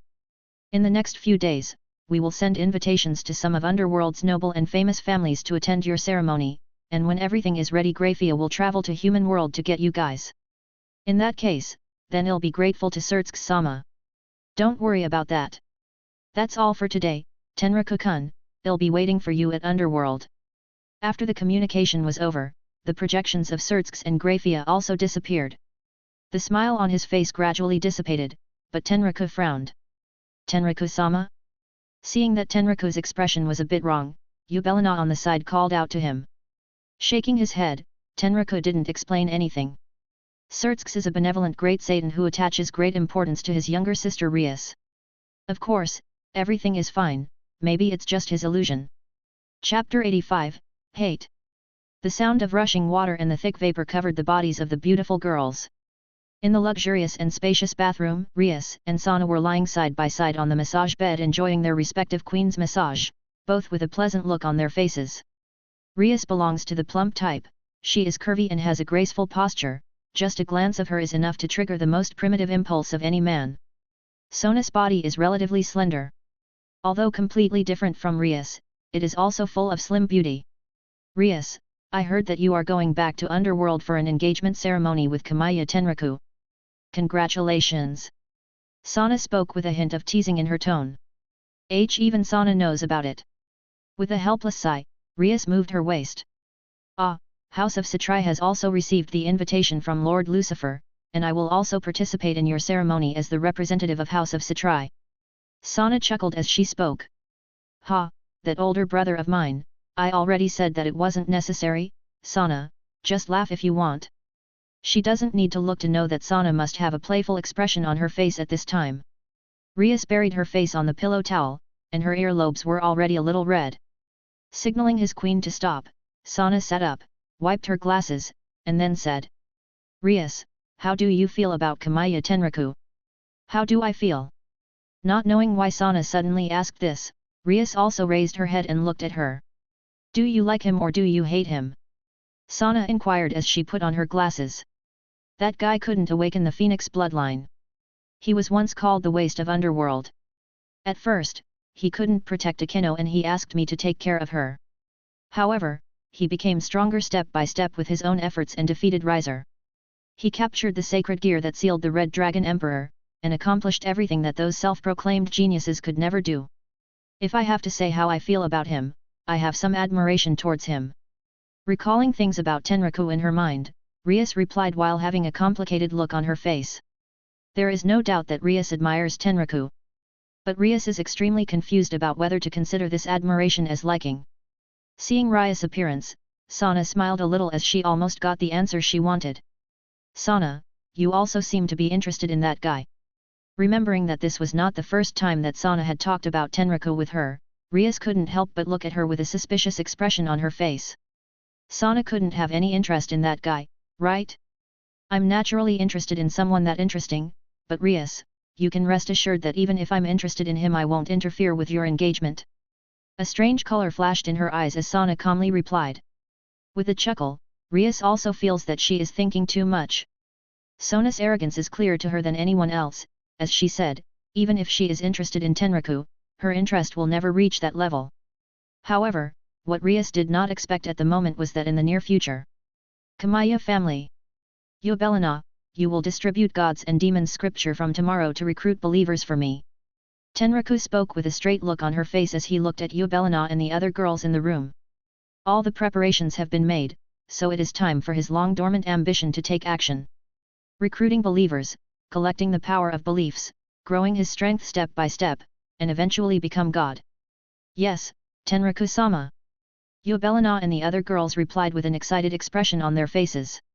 They were extremely loyal to Tenraku and they have also experienced the constant baptism of gods and demons scripture. The girls have become Tenraku's fanatical believers, and they will not hesitate to sacrifice everything for Tenraku's ambition. Next, Tenraku gave the women a detailed description of the plan they need to put in action, and each of them were assigned some specific tasks. Although the current priority is to recruit as many believers as possible, to form their own church, but Tenraku is not getting overwhelmed by ambition. Currently, their foundation is still weak and their power is small. To blatantly recruit believers is tantamount to self-destruction. Whether it is church or other gods believer, they will be madly attacked and wiped out while they are still weak. Tenraku will naturally not let that happen. According to Tenraku's plan, the initial recruitment of believers must be done with secret methods, such as hiding the gods and demons scripture in the flyer of the devil transaction and distributing it. When someone wants to summon devil through the flyer, the gods and demons scripture would be summoned with it. Although this efficiency will be very low, it can avoid people's eyes. Moreover, Tenraku also asked Yubelina and the other girls to apply a special magic to the gods and demons scripture. Only the first person who touched it can read it. When other people touch it, it will be burned immediately. Although they will be discovered by church and other gods believers sooner or later, they can drag it by a long time. As long as they gather enough belief and strength, they would be able to completely ignore those guys. Our church will be called Saints and Demons Religion, which will include both light and darkness. One day, we will build a world where there is only one belief, and both light and darkness would be able to coexist. Tenraku said with a passionate voice while raising his hands. Yubelina and the girls below have already become obsessed and they looked at Tenraku with more and more fervor. For the sake of their master's ambition, for the sake of their belief in him, they will not hesitate even if they make the whole world their enemies. Tenraku-san, what is my task, what is my task? Seeing that everyone was assigned a task by Tenraku but she did not, Asia was a little eager and authentic. She is Tenraku's first devotee, and she also hopes to dedicate her strength to Tenraku. Holding the girl's chin, Tenraku showed a smile on his face and said, Asia has a special mission, that is, have more belief in me, and then as the first saintess of our saints and demons religion, guide our confused believers, and give them love and gifts. Underworld, Astaroth main residence. In a dark room, several young girls dressed in nuns' costumes were hung in chains on the wall, while Diodora laughed maniacally in a shrill and twisted manner while whipping the long whip in his hands on the young girls' bodies. Pleasure, pleasure, the screams of pain and fear of these former saintesses really made him mad with pleasure. Diodora-sama. The door was opened, and a beautiful silver-haired girl walked in. What are you doing in here? With a sardonic look on her face, Diodora stared coldly at the young girl. Seemingly long accustomed to the soul-twisting devil in front of her, the maiden looked as normal, took out an invitation, and said, This is an invitation from the great Satan Lucifer, inviting the Astaroth family to attend the engagement ceremony of the Gremory family's princess and the Phenex family's fourth son.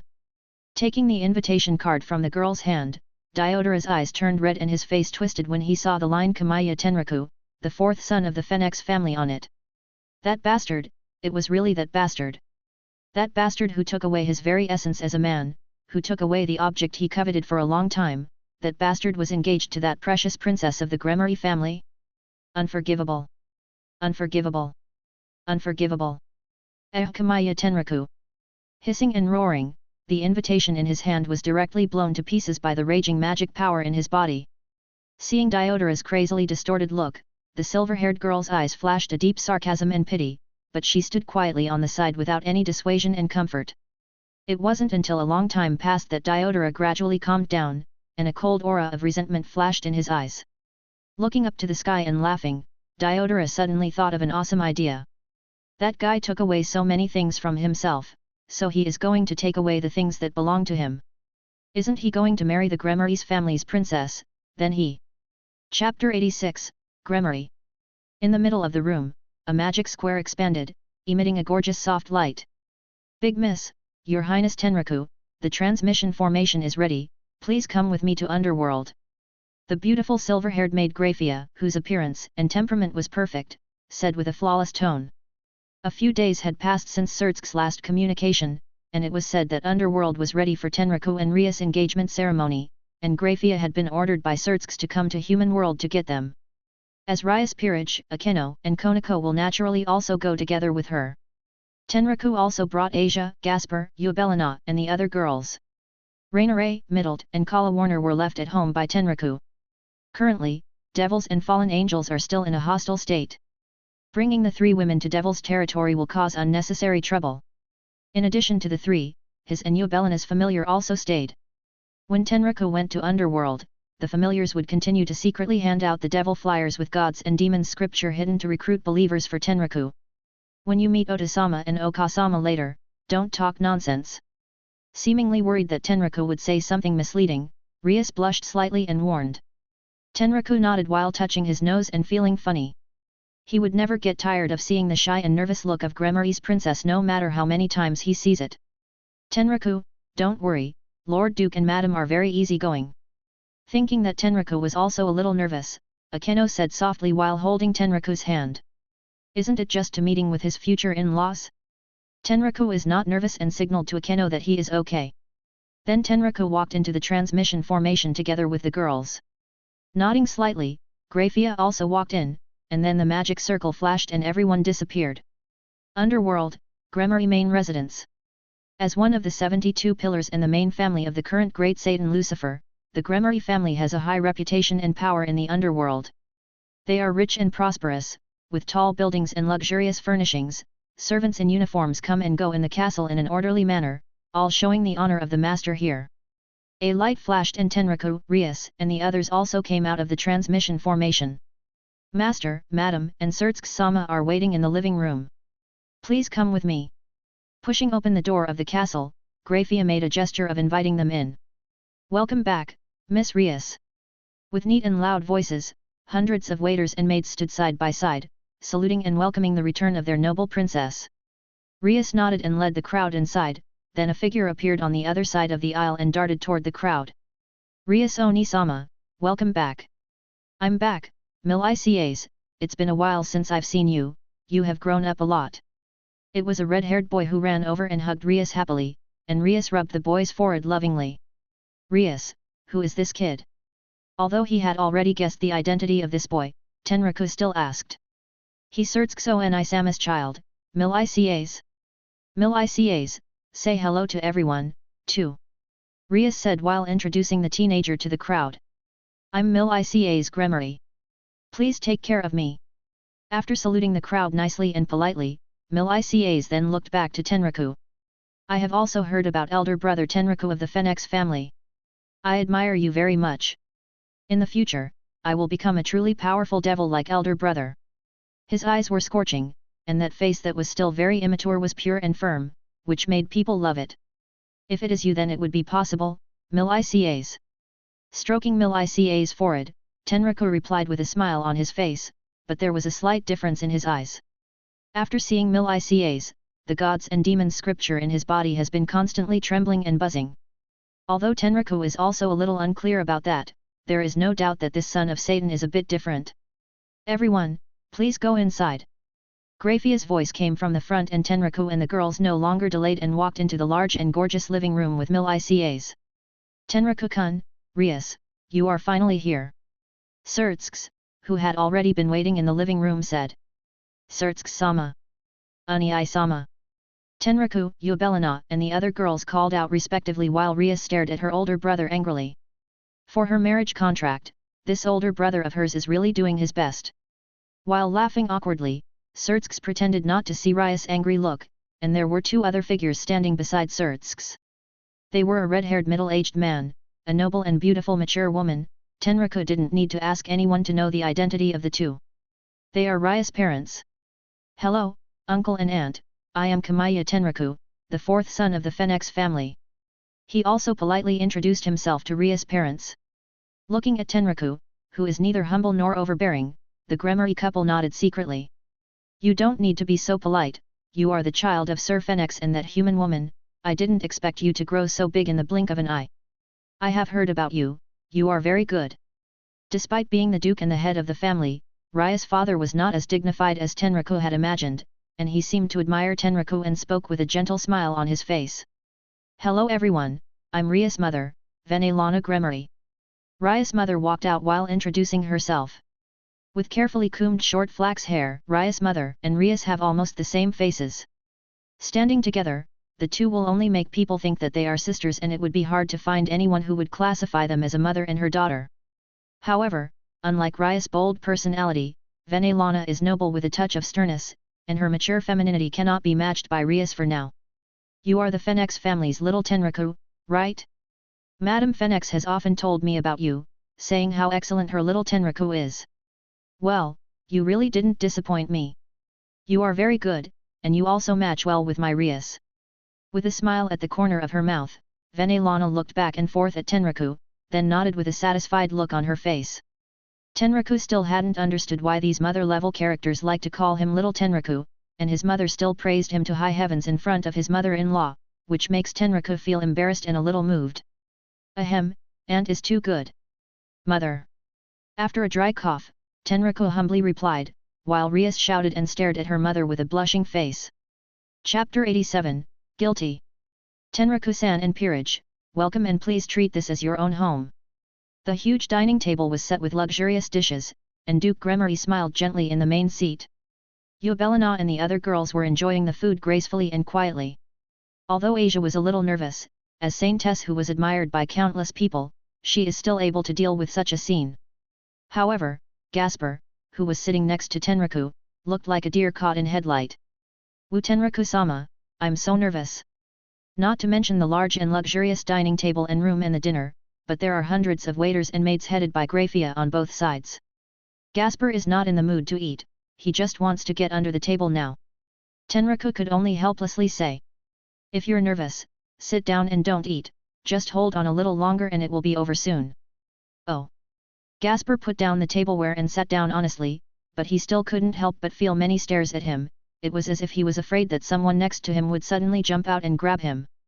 By the way, Tenraku-kun, how are your father and your mother doing these days? Duke Gremory asked after taking a sip of the red wine. Thanks to Uncle's blessing, everything is fine with my father and mother. Tenraku-kun, you will soon be formally engaged to Rias, so from now on, call me father like Rias. Cough cough cough. It was just a casual greeting, but Duke Gremory's sudden words made Tenraku and Rias cough together. You are too impatient, everything has a sequence. Venelana reminded, and Rias, who had finally recovered, also stood up. Father, mother, really? With an embarrassed look on her face, Rias directly walked off the table and Tenraku could not help but wipe the speechlessness on his forehead. This Gremory family lord was really casual enough. Rias, this child is really spoiled by us. Don't mind her, little Tenraku. No, I really like Rias' straightforward character. As long as you like it, just like it, you are the one who is marrying her. Sirtsks. The whole atmosphere at the table is very good as they talked with each other. The Duke of Gremory, Madame Venelana, and Sirtsks are all knowledgeable and talented. Although Tenraku rarely stays at Phenex House to receive education and training from those nobles, he has traveled the world over the years and is well informed, and he can deal with any topic freely without losing any courtesy. Nodding secretly, both the Gremory couple and Sirtsks became more satisfied with Tenraku in their hearts. After the dinner, Sirtsks, who had a lot of work to do, left first and he asked Tenraku to stay at Gremory's house with peace of mind for a few days and promised to come back on the day of the engagement ceremony between Tenraku and Rias. Maybe it's because he loved his baby younger sister too much, but the enthusiasm of this great Satan is a bit beyond Tenraku's imagination.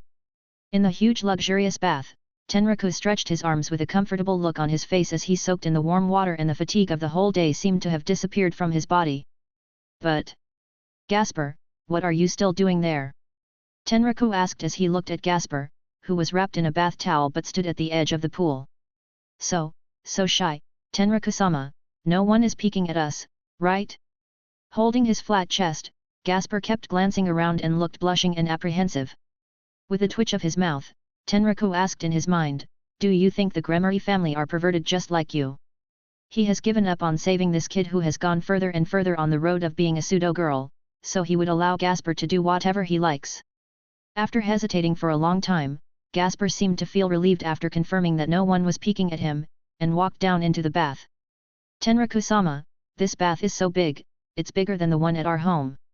Tenraku-sama, after you marry Rias-sama, will we live at home or here? Although this place is spacious, I still prefer to live at home. Tenraku-sama. Gasper was introverted and timid in front of strangers, but in front of familiar people, this guy seemed to have a tape recorder in his mouth. Tenraku-sama, Tenraku-sama, then Raku didn't even hear him stop.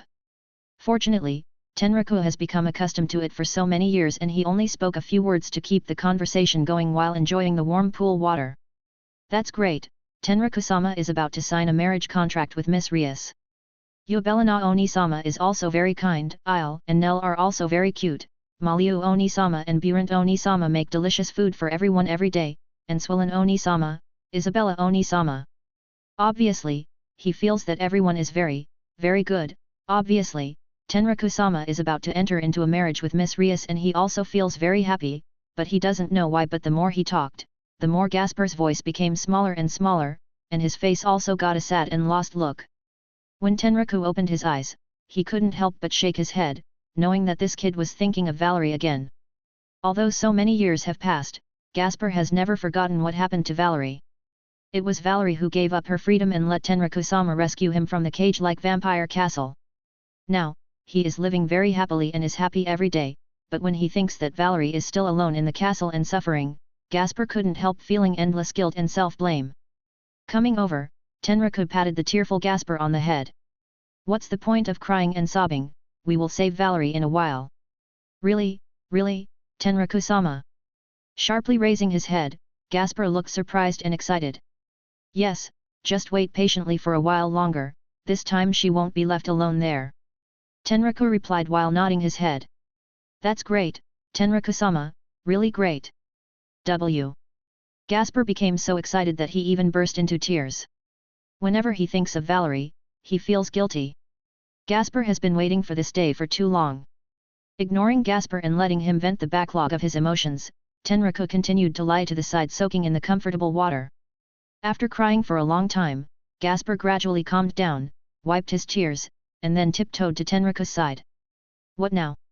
Opening his eyes, Tenraku said in an angry manner. Then, Tenraku-sama, let me wash your back. Wash my back?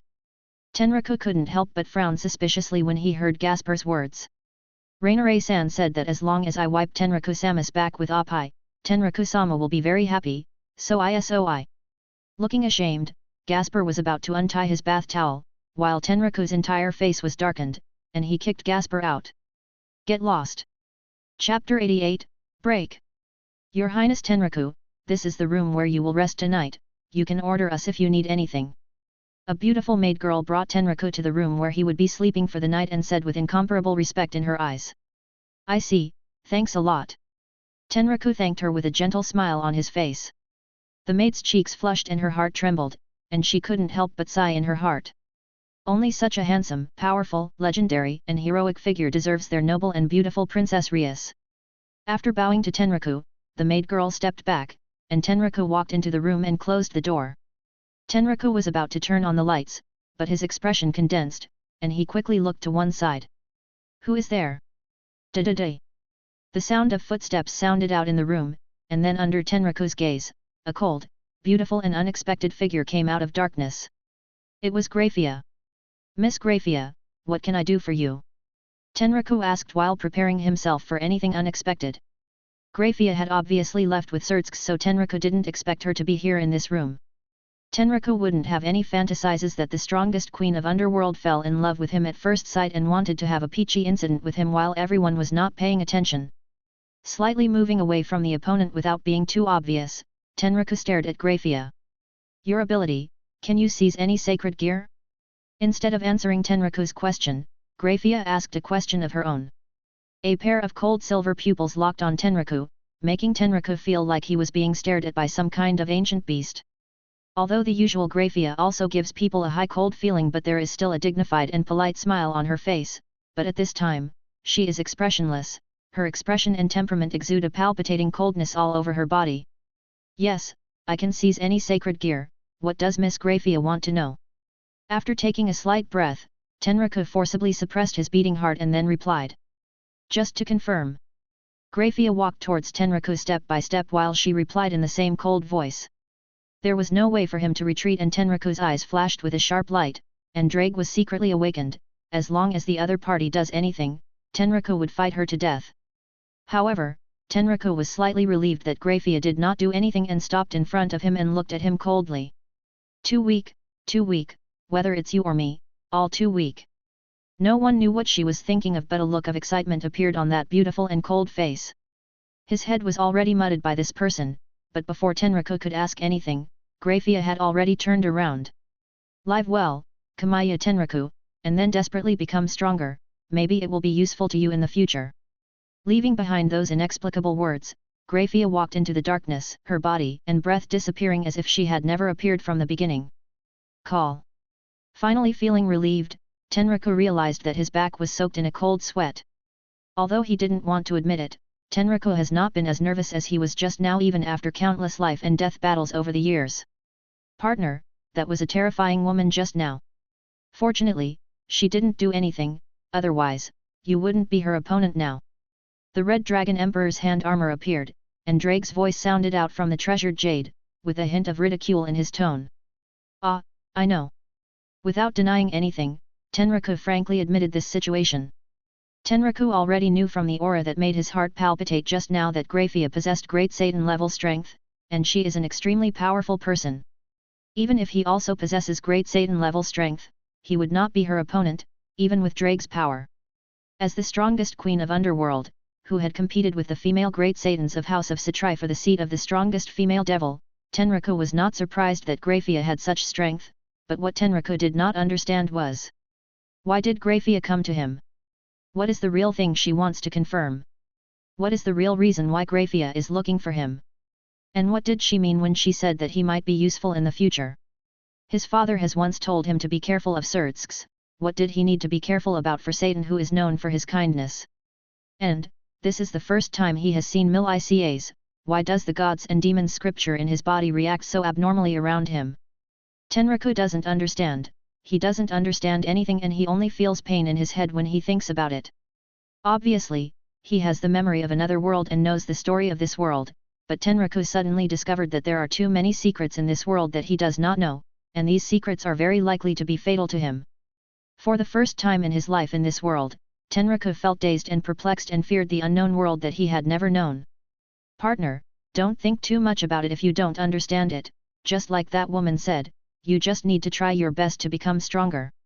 As long as you have enough power, secrets would no longer remain secrets, conspiracies would be nothing more than jokes.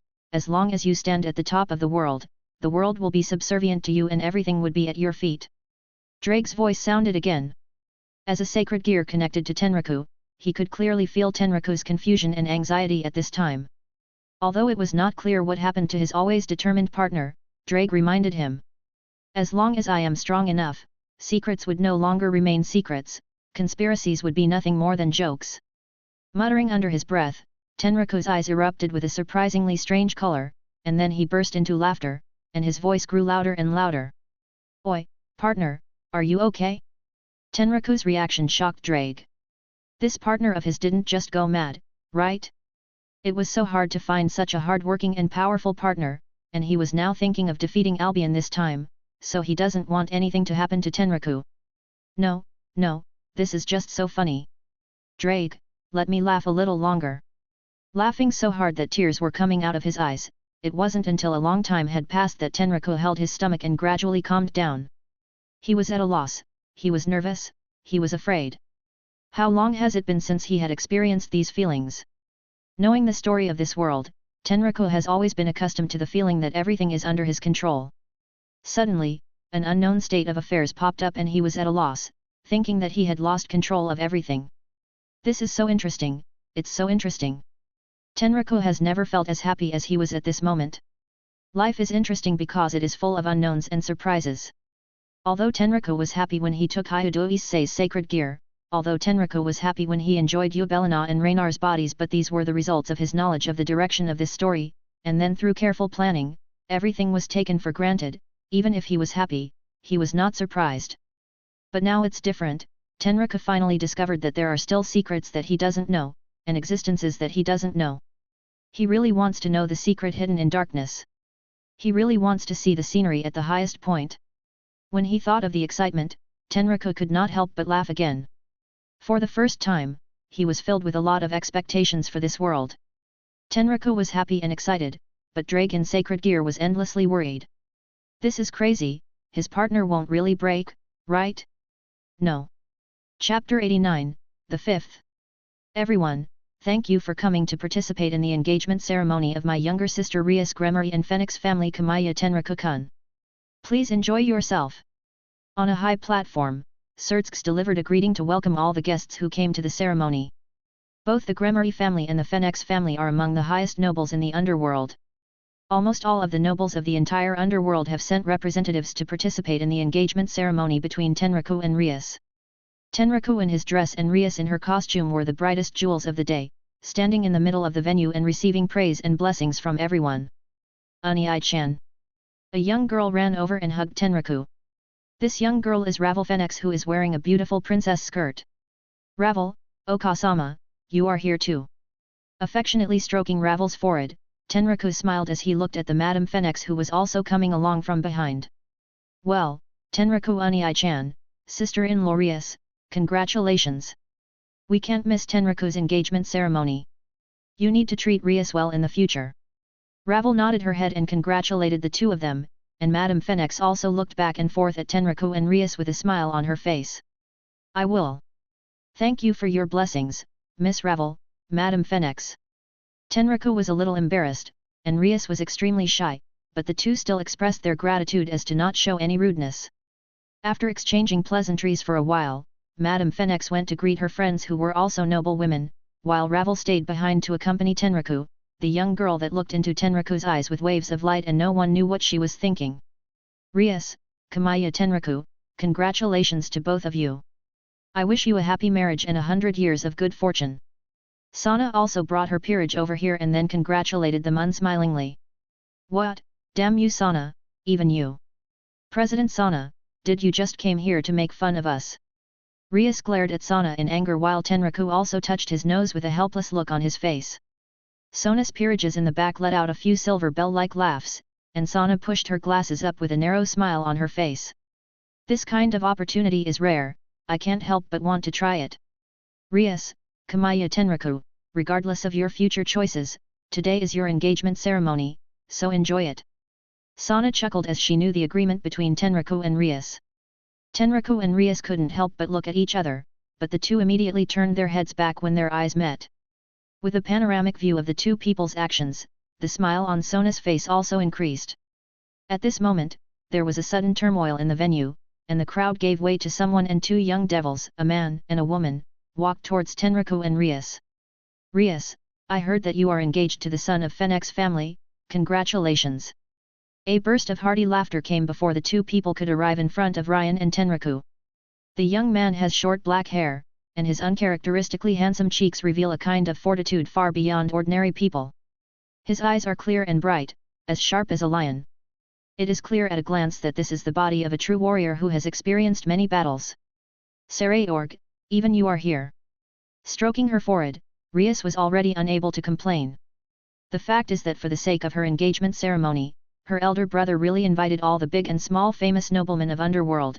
Rias did not know whether she should be touched or depressed. Isn't this a matter of course, whether it's being your cousin or being the next head of House of Baal, I must attend your engagement ceremony. So, are you Kamaya Tenraku, Rias' fiancé? Sarayorg smiled and asked as his gaze fell on Tenraku. Yes, I am Kamaya Tenraku, and you are the Sarayorg? Yeah, I'm Sarayorg. Tenraku and Sarayorg both stared at each other with a shining light in their eyes, and then both of them simultaneously attacked each other with a punch under the stunned looks of the Rias and the other women at the side. HNGLNG. Although the two did not even use a fraction of their true power, but the loud blasting sound still startled the surrounding guests, and the eyes of the entire venue also coincidentally looked this way. "I've heard about you, the former waste of the underworld, Kamaya Tenraku." Secluded laughed playfully as he stared at Tenraku. "Likewise, Secluded." Tenraku replied unceremoniously while squinting his eyes. The atmosphere was tense, and just when the others thought the two were about to fight over something at the drop of a hat, Tenraku and Secluded retracted their fists and laughed at the same time. "As expected of the guy who is as famous as me, Kamaya Tenraku, you are so funny. You are not so bad yourself, Secluded. Let's have a man-to-man match if you have the chance, and see which one of the underworld wastes is better." "Ah, there will be a chance." It was clear that the arrows were still raging a moment before, and in the end, there was another expression of sympathy. Rias and the other women on the side let out a long sigh of relief and then stared at the two of them with an ill-tempered expression on their faces. "I am Secluded of the House of Agars. This is the first time we are meeting, Kamaya Tenraku. On behalf of the House of Agars, I congratulate you on your marriage with Rias." The girl who came with Secluded finally spoke while introduced herself, and extended a hand to congratulate Tenraku and Rias. The girl who claims to be Secluded is tall, beautiful, and has long pale hair. She wears glasses like Sana, and she exudes a confident and noble air.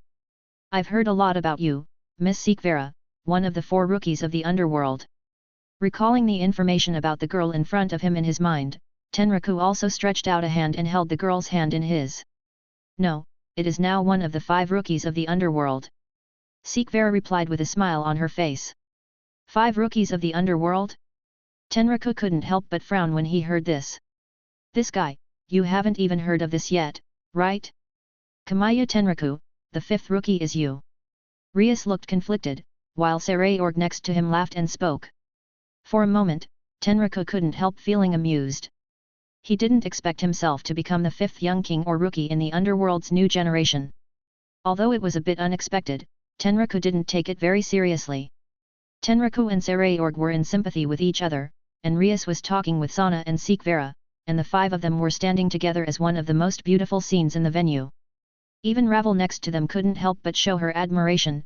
The 5 of them are the most dazzling pride of Underworld's new generation. While talking speculatively with Secluded, Tenraku suddenly felt some ill intent directed at him and he couldn't help but look over, only to see a familiar figure standing in the crowd. For a moment, Tenraku couldn't help but feel happy. Isn't that Diodora? Chapter 90, Goal. Looking at Tenraku, Diodora's eyes were filled with that endless resentment and hatred but followed by a grim smile. He also walked towards Tenraku and Rias. Secluded, Rias, Sana, and Secluded naturally noticed Diodora, and they frowned slightly when they saw Diodora walking over towards them. Despite being the genius and next head of the Astaroth family, Diodora's reputation in Underworld is not very good, especially in recent years. This guy has kidnapped many famous saintess and nuns through some despicable means, intensifying the struggle between the devils and church, and he had often used many perverted means to kill the enemy and even his servants at home. Although there is no contradiction between everyone, neither Secluded nor Rias like Diodora. Not to mention other things, he just looks girly. "Kamaya Tenraku, we meet again." Gritting his teeth, Diodora stared at Tenraku and his shrill and feminine voice sounded weird. Rias and the other women took 2 steps away from Diodora with a trace of coldness on their faces. "Ah, hello again, Diodora, are you here to congratulate me and Rias?" Tenraku replied with a smile as he looked at Diodora. In fact, the image of Diodora has been very different from the original. His skin is as white as a woman, and there is a feminine atmosphere all over his body, but Tenraku did not feel the slightest surprise when he saw him in this state. After all, this guy's manhood was cut off by him. "Congratulate you?" Diodora angrily turned back and said in his heart, "I just want to tear you up." If not for the occasion, Diodora would have unleashed a frenzy of attacks to get revenge on Tenraku, wanting to cut him into pieces. But it doesn't matter, because he is here to retaliate against Tenraku today, and he has already thought out a comprehensive plan.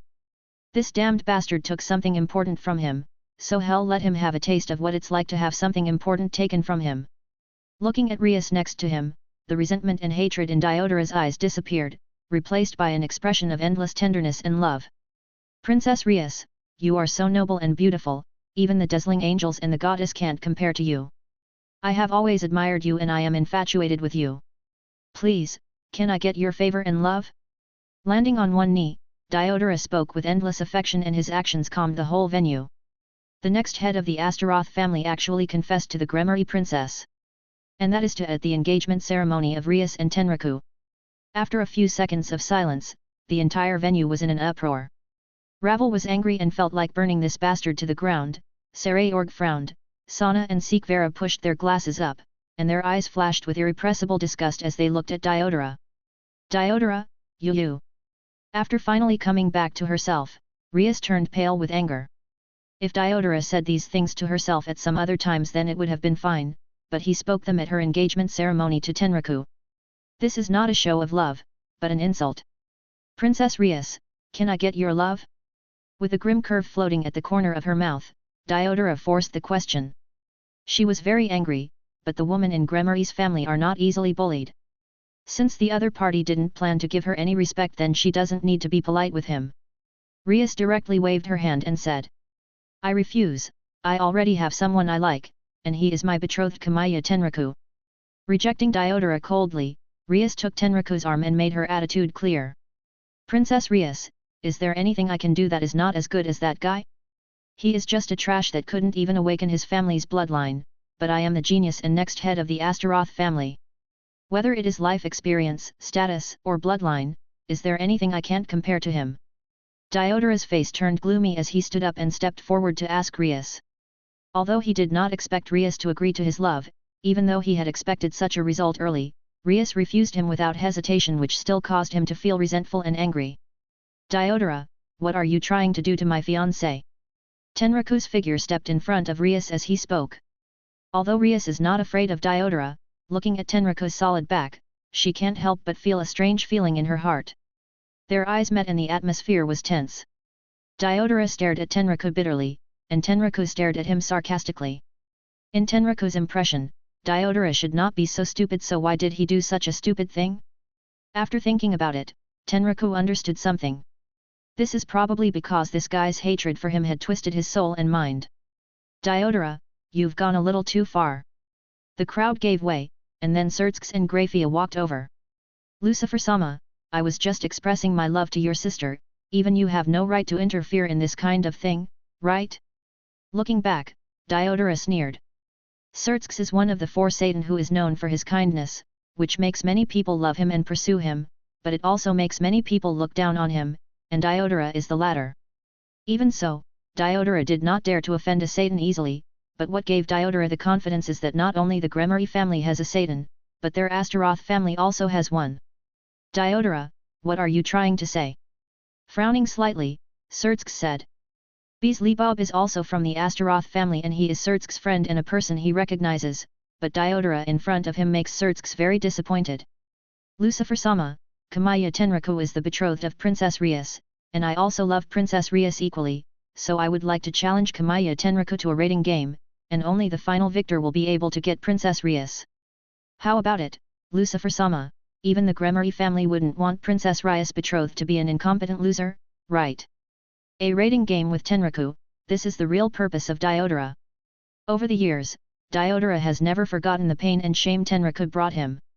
He wants to defeat him in front of everyone. Humiliate him. Get revenge on him. And then steal his betrothed to make him taste the pain and humiliation too. After hearing Diodora's words, the whole venue was in an uproar again. It was just a normal engagement ceremony, but they didn't expect to see an interesting rating game, so people were looking forward to it. Tenraku-kun, what is your decision? The situation has reached the point of no return, although Sertsks Satan's identity can always end this drama, but then it will certainly bring bad influence on Tenraku and even Rias, so Sertsks gave the right to choose to Tenraku. However, under the gaze of countless pairs of eyes, Tenraku chuckled lightly, and then gave an answer that surprised everyone. I refuse. Chapter 91, Rating Game. Look at him, Princess Rias, your betrothed is a coward who can't even accept my challenge.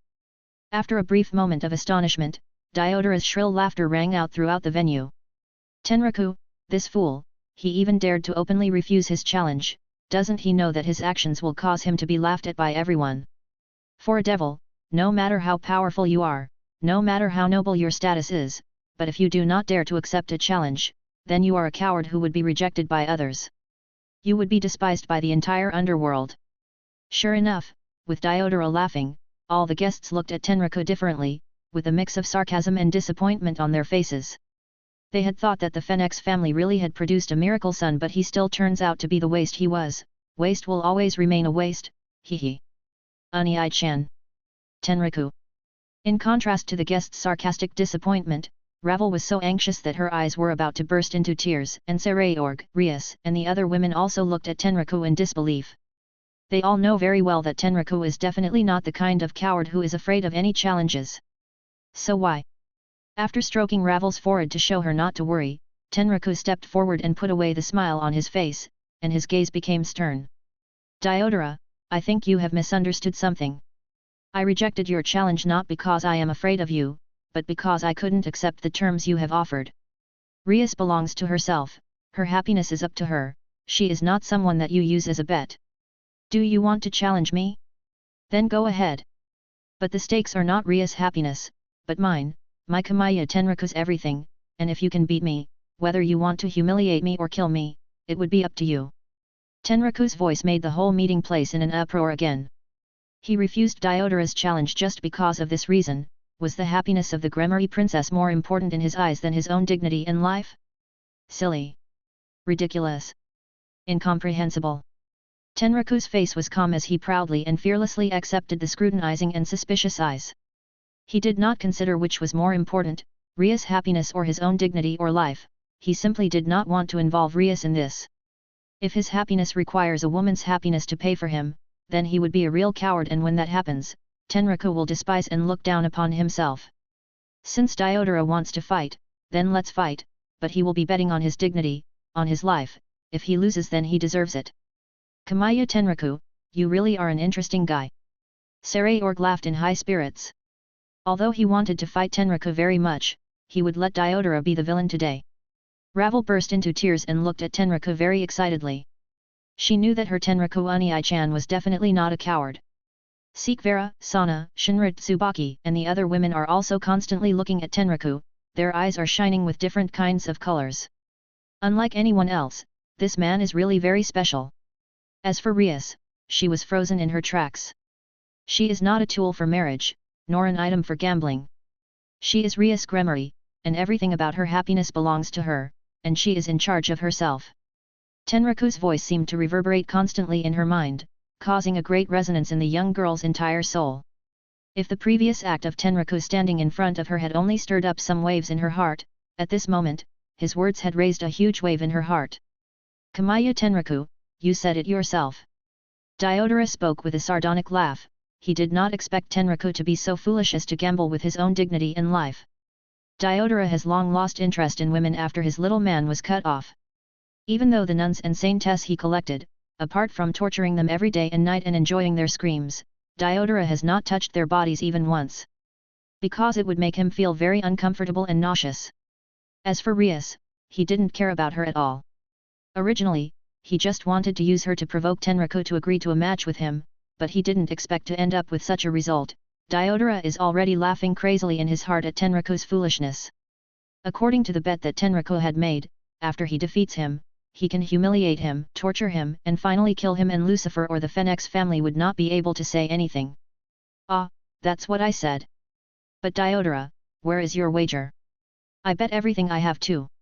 Hatred for Tenraku had long made Diodora twisted and crazy, and he had nearly lost his mind to his madness, and Diodora didn't hesitate to put up a reciprocal bet. But Tenraku shook his head. I am not at all interested in any of your things, whether your dignity or your life. If you lose, then there is only one thing you need to do. Apologize to my fiancé Rias Gremory. After hearing Tenraku's words, Diodora was briefly stunned, and then his entire face became savage. Kamiya Tenraku. Tenraku's request seemed to give him a huge advantage, but it was an absolute insult. Not bothering to pay any more attention to Diodora, who was like a mad dog, Tenraku instead looked to Surtsk, who was off to the side. Surtsk-sama, although a little willful, please allow me to compete with Diodora this time. If I lose, no matter if he humiliates me or kills me, I won't have the slightest complaint. Tenraku's stern face also made Surtsk understand his decision. Lucifer-sama, I also asked for permission. Please allow me to play a rating game with Kamiya Tenraku.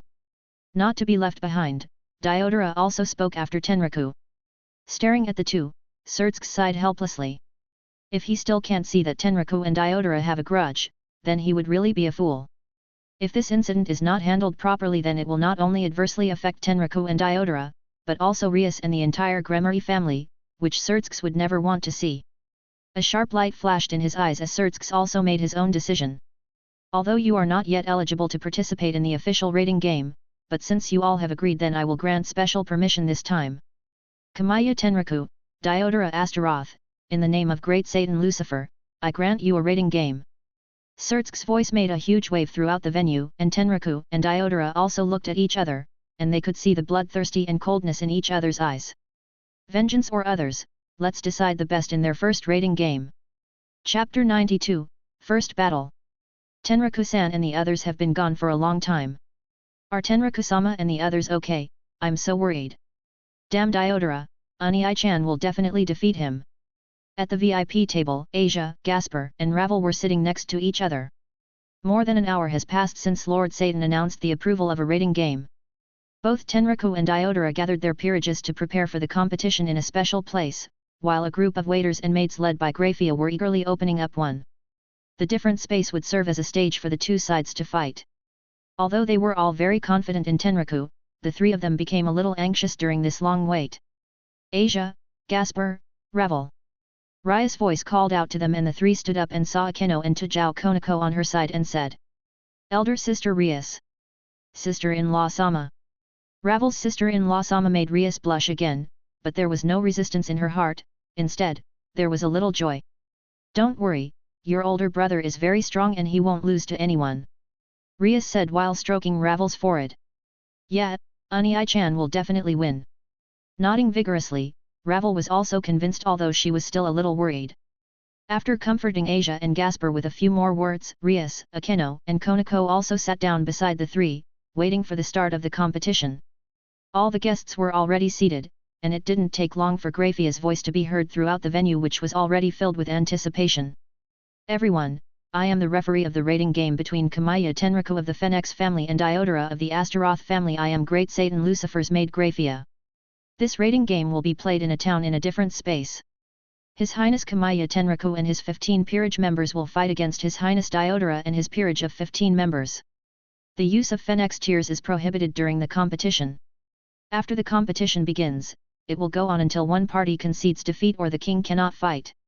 With Grafia's voice, a huge magic projection appeared in the air, and the crowd only saw a town with tall buildings appearing in the projection, and Tenraku and Diodora with their respective peerage appeared on top of a tall building on each side of the town. The entire assembly cheered, and Grafia once again spoke up and said, So, now I declare that the competition begins. Above the tall building, Diodora stared at Tenraku steadfastly. Although the two sides were thousands of meters apart, he could still see clearly the face that had appeared in his nightmares countless times and made him resentful and hateful. His twisted soul trembled, but not from fear and terror, but from joy and excitement. He had waited too long for this day to take revenge on the unforgivable Kamiya Tenraku, who deserved to die 1,000 times. Leave Kamiya Tenraku to me, and I will be leaving his peerage to you. You know the consequences if you lose. Turning back, Diodora looked coldly at the 15 maidens behind him. These girls were once famous nuns or saintess, although they were now his nominal peerage, but in fact, they were all just slaves that he had captured. Yes, Diodora-sama. Facing Diodora's cold gaze, the girls' bodies visibly trembled and they replied in fear, and then jumped down the tall buildings together with the silver-haired girl in the front, and dived into the town. Meanwhile, on top of the tall building on the other side, Yubelina, Tosca, Mai, Carlamine, Cirrus, Swollen, Isabella, Maliu, Burant, Shuria, Ni, Li, Isle, Nell, Myra. Looking at peerage in front of him, Tenraku called out the girls' names one by one. Hi! With one knee on the ground, the maidens bent down and saluted. You are the best peerage for me. This is also our first rating game. Show yourself well, and then bring the victory back to me. Tenraku ordered with a straight look on his face. Yes. With a chant, the girls flashed their bodies and also flew down from the high building. Turning back around, Tenraku also looked at Diodora, who was thousands of meters away, and their gazes clashed in the air with hints of lightning between them. The two of them are not in a hurry, they will let their respective peerages perform first. On the quiet street, Yubelina and the other girls were quickly moving forward. This town was temporarily built in a different space. Although the space was not too big, it was neither too small. The whole town is densely lined with tall buildings, which is very suitable for sneak attacks and hiding. Stop! Yubelina at the front gave a soft order, and all of them stopped. They had reached the center of the town, but they had not seen a single enemy peerage figure.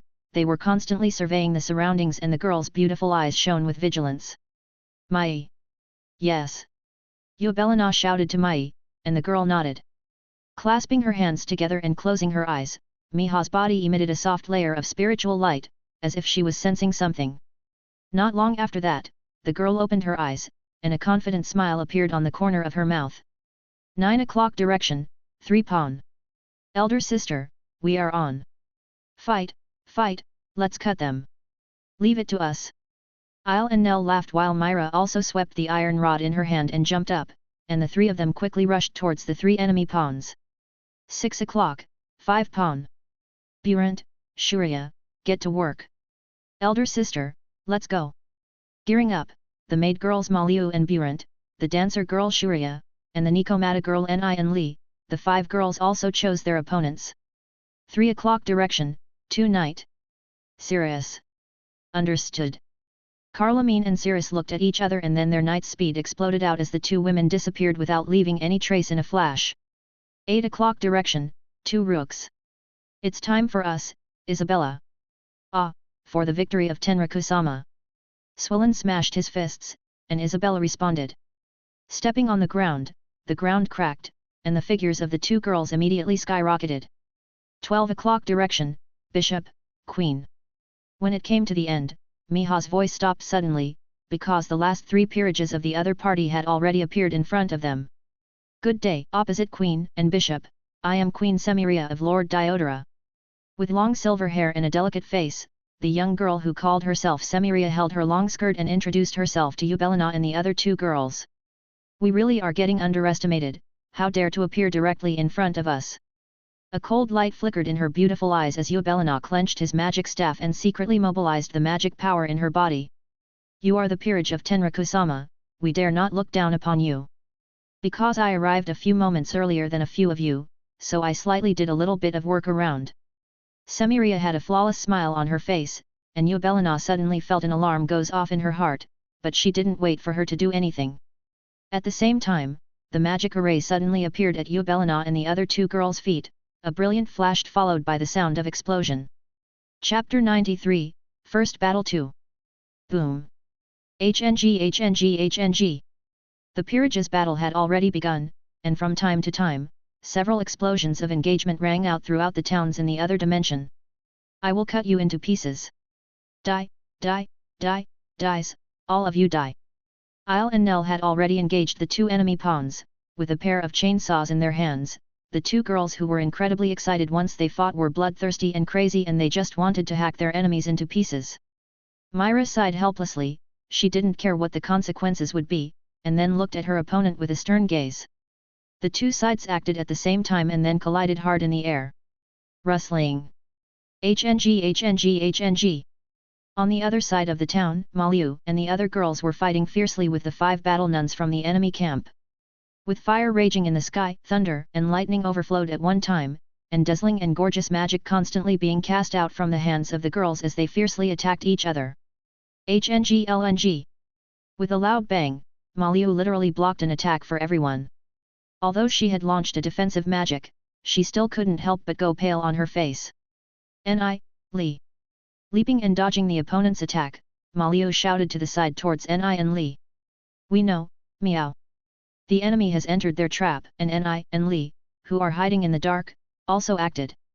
The 2 sisters of the Nikomata clan had excellent mobility and dodged the opponent's attacks with unparalleled agility, leaping behind the 2 combat nuns in almost the blink of an eye. This is your end, meow. Under the horrified expressions of the 2 nuns, the 2 sisters clasped their hands on the 2 nuns' feet, and then swiftly spun and slammed them into the ground. What? Boom! 2 pawns of His Highness Diodora, retire. Graphia's voice sounded in the different dimension, announcing the first victory for Tenraku. The corners of Tenraku's mouth on top of the tall building raised slightly, while Diodora on the other side cursed with a gloomy expression on his face. Those useless bitches! Our sisters had already defeated the enemy? It seems we have to work hard too, Carlamine. Yes, I swear upon my honor of knight, I will dedicate the victory to the master I waited for. On top of a wide square, Cirrus and Carlamine stood against the wind. Their swords were already unsheathed, and both women were looking ahead with a stern expression on their faces. Not far away from Cirrus and Carlamine, two young girls with beautiful faces and slender figures also stood facing them, each of them had a gorgeous rapier hanging from their waists. They were also two enemy knights.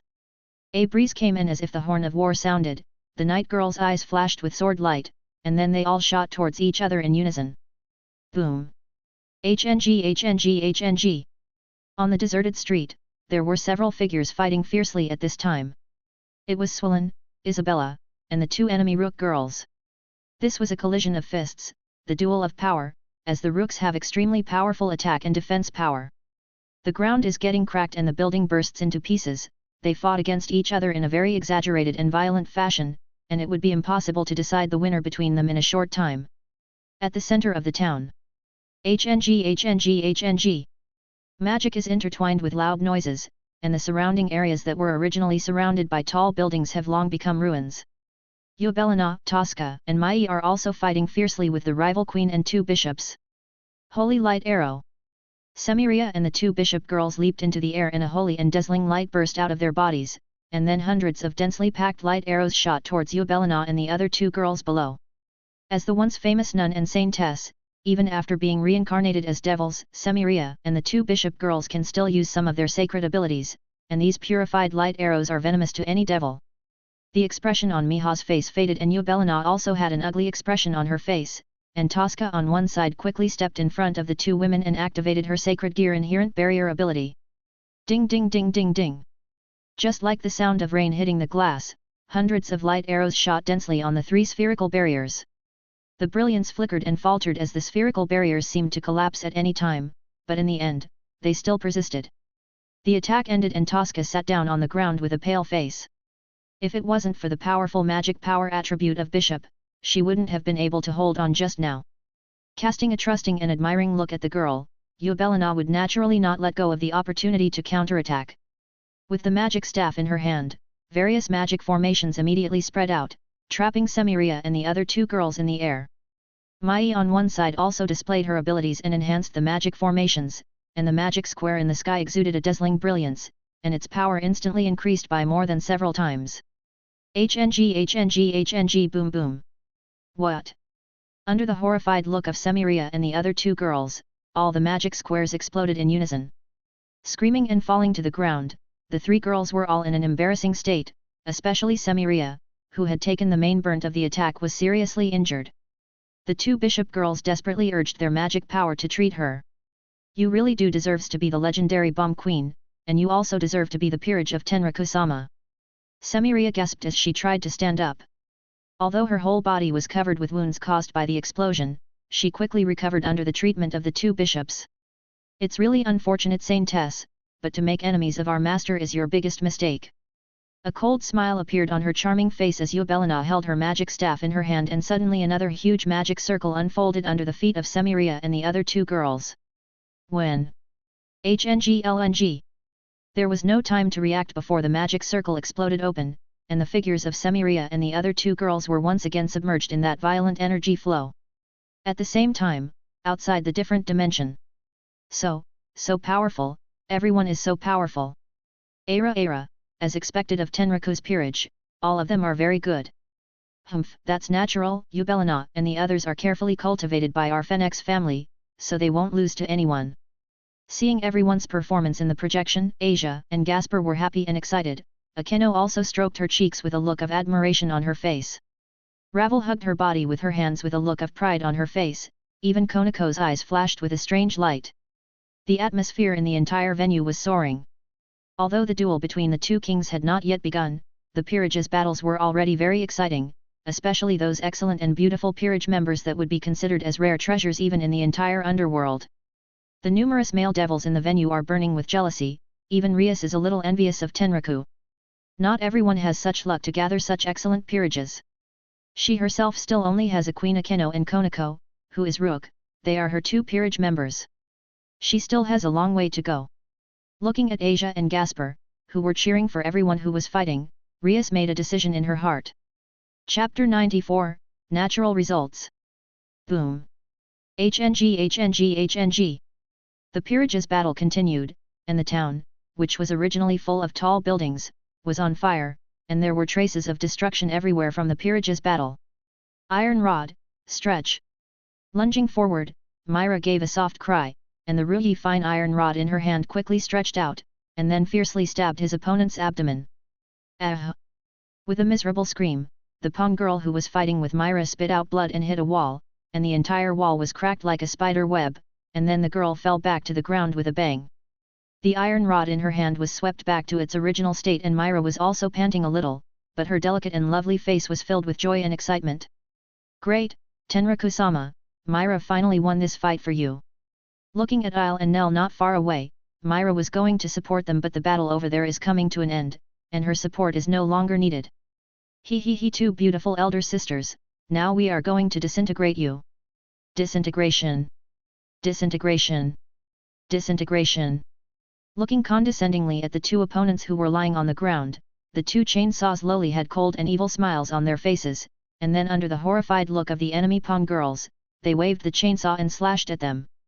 There was no imagined bloody picture, the chainsaw stopped an inch in front of the 2 Pong girls' foreheads, but the 2 girls' eyes rolled over and they were so scared that they fainted. His Royal Highness Diodora's 3 Pong, retire. Yay! Graphia's voice sounded in the different dimension space again, and Isle and Nell also grinned and made a victory gesture towards Myra who was on the side. Maliu, Burant, Shuria, are you all right? On a dilapidated building, Ni and Li looked at the 3 sisters who were sitting on the ground with a concerned expression on their faces. Ah, we are fine. After some rest, the 3 girls also stood up. Although they were in a bad condition because of all the injuries but the girls' faces still showed uncontrollable joy when they looked at the several nuns lying on one side in a pool of blood. They won. His Royal Highness Diodora's 3 Pong, retire. The fighting nuns in the pool of blood dissipated as light and dust, and the voice of Graphia rang in the air again. Rustling. Ching ching. Ching ching. The entire ground of the huge square was covered with a staggered and crisscrossing sword mark, while 4 figures were intertwining and colliding against each other in the air at great speed. Hiss! At a certain moment, this long-lasting sword showdown finally ended, and 4 girls appeared in the square with their backs facing each other. Let's go! Ah! Gasping for breath, blood-red sword marks filled their bodies, but Cirrus and Carlamine didn't care. They put their swords back in their sheath, and the 2 women walked in the direction of their companions until the 2 women disappeared. The enemy's 2 night girls burst out with countless blood marks and then collapsed to the ground. What? HNG. After being hit in the abdomen by the enemy Rook girl, Isabella let out a cry, and her body even crashed a building into smithereens like a meteor.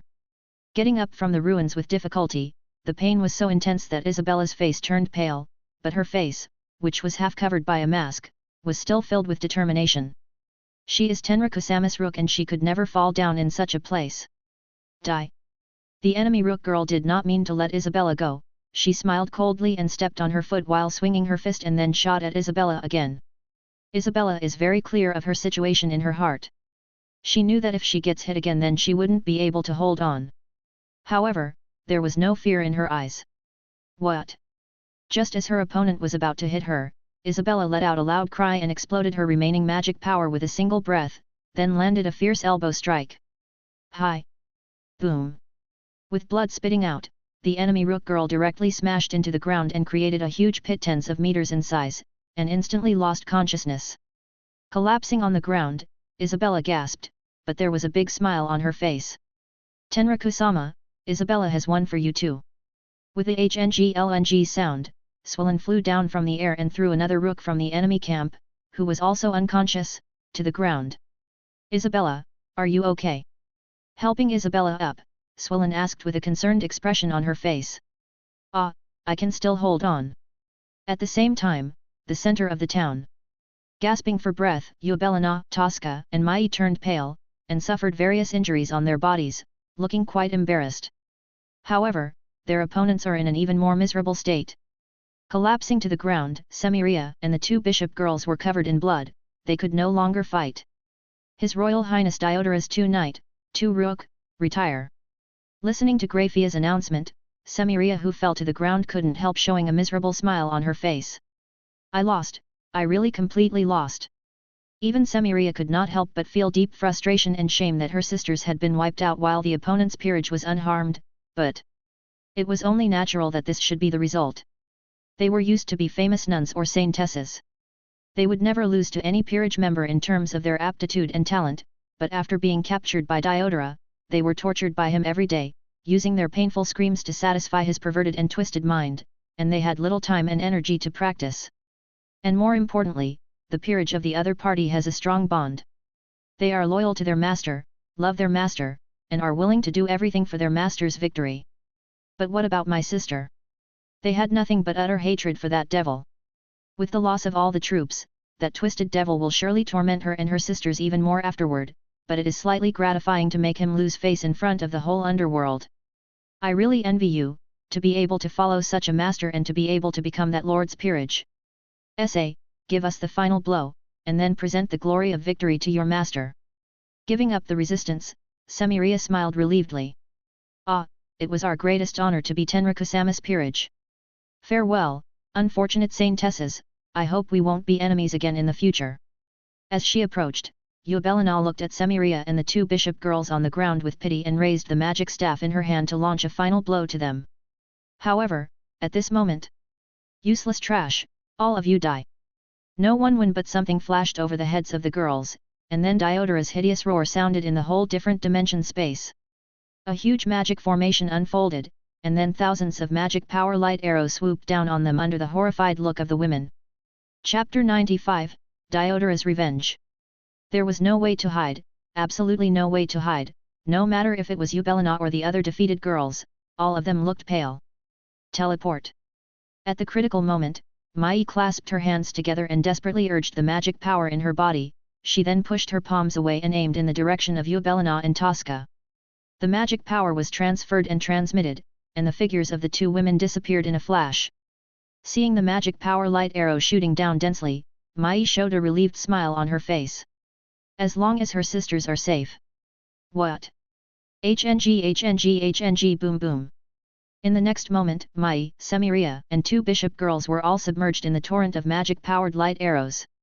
Outside the other dimension, looking at Diodora's hideous laughing appearance in the projection, the whole venue was in an agitated uproar. How this, even their own peerage? Wamahe-san. Diodora, that bastard. Gasper had an unbelievable look on his face while Asia covered her lips with her hand and there were tears in her eyes, and Rias on one side stood up with fury in her beautiful eyes. The other girls also had ugly looks on their faces. As the king, Diodora launched a sneak attack on the enemy peerage, but he even included his own peerage in that attack, and he didn't even care about them. Although Diodora's actions did not violate any rules, they were quite despicable. Sikvera, Sana, and Shinra Tsubaki, who were watching the match, were all looking at the screen with a disgusted expression on their faces, and even Sarayorg, who was next to them, clenched his fists, and a sharp light flashed in his eyes. It is so sad that such a guy can become the next head of the Astaroth family, and become a noble that is admired and worshipped by the people of Underworld. Although he had the urge to teach Diodora a lesson, the corner of Sarayorg's mouth raised slightly, and he felt that he shouldn't need to do that, for someone would be doing just that in a short time. In the different dimension space, as the dust and smoke dissipated, the picture became clear again. Semiria and the two bishop girls have disappeared.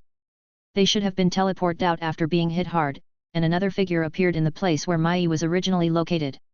It is Tenraku. Tenraku gently stroked the girl's hair, while Mai was lying bloodied in Tenraku's arms. Tenraku-sama, too. With a look of shame, Mai wanted to say something, but it was Tenraku who blocked her lips with his finger. You have done well, Mai. Go out and get some rest, I'll make him pay you back 100 times over. Tenraku leaned in the girl's ear and whispered a few words, and a smile of relief appeared on Miha's face, then her figure turned into light dust as she was teleported out. Li. Carlamine and Swollen also appeared one after another, and Eubelina and Tosca, who had been teleported by Mai in an emergency, also rushed back, and the women gathered behind Tenraku, all looking at Diodora in the air with immense anger in their heart. Yobelina, you guys can go out too, just leave it to me. Slowly standing up, Tenraku calmly said. They have followed Tenraku for a long time, and all the girls know that Tenraku is angry. Although Tenraku did not show anything on his face at this time, the invisible aura made the girls shiver involuntarily. Hi, Tenraku-sama! Absolutely obeying Tenraku's orders, Yobelina's magic staff started the teleporting magic, and all the girls disappeared without a trace in a flash. Although it is a pity that they could not retaliate against Diodora, their master will take their share together from him. The breeze blew up the dust. Tenraku also raised his head to look at Diodora in the air, and his dark eyes flashed with light-like sharpness.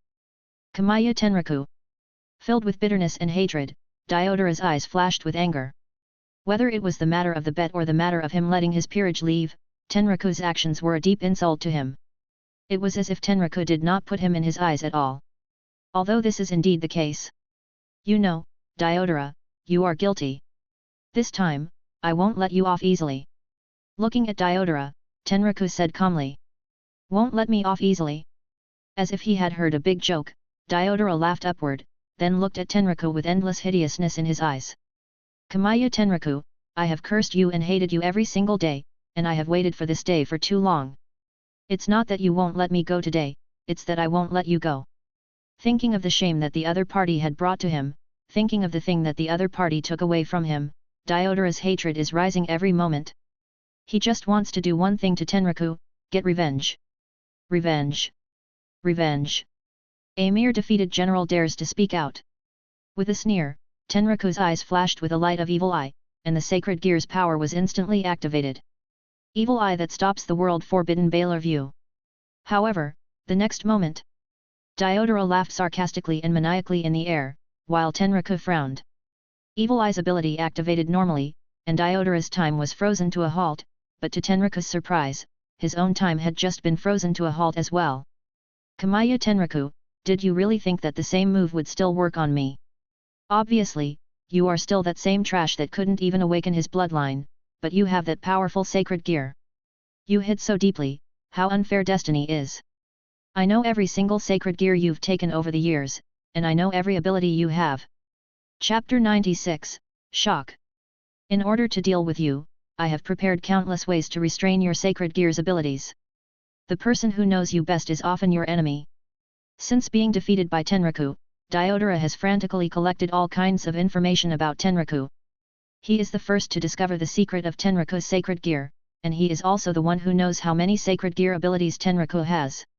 As he spoke, a distorted screen appeared in front of Diodora, but it disappeared quickly after a flash. Tenraku also understood. Diodora just used a kind of mirroring magic. Although it is not very useful in normal times, it just restrains the ability of Evil Eye that stops the world forbidden Baylor view. At the moment Diodora was captured by Evil Eye, time was frozen for him, but the mirror magic reflected the power of Evil Eye, and Tenraku's own time was also frozen. The principle is simple and the effect is quite good. The ability of Evil Eye has become useless in front of Diodora. Tenraku couldn't help but sigh. Diodora really took great pains to get his revenge.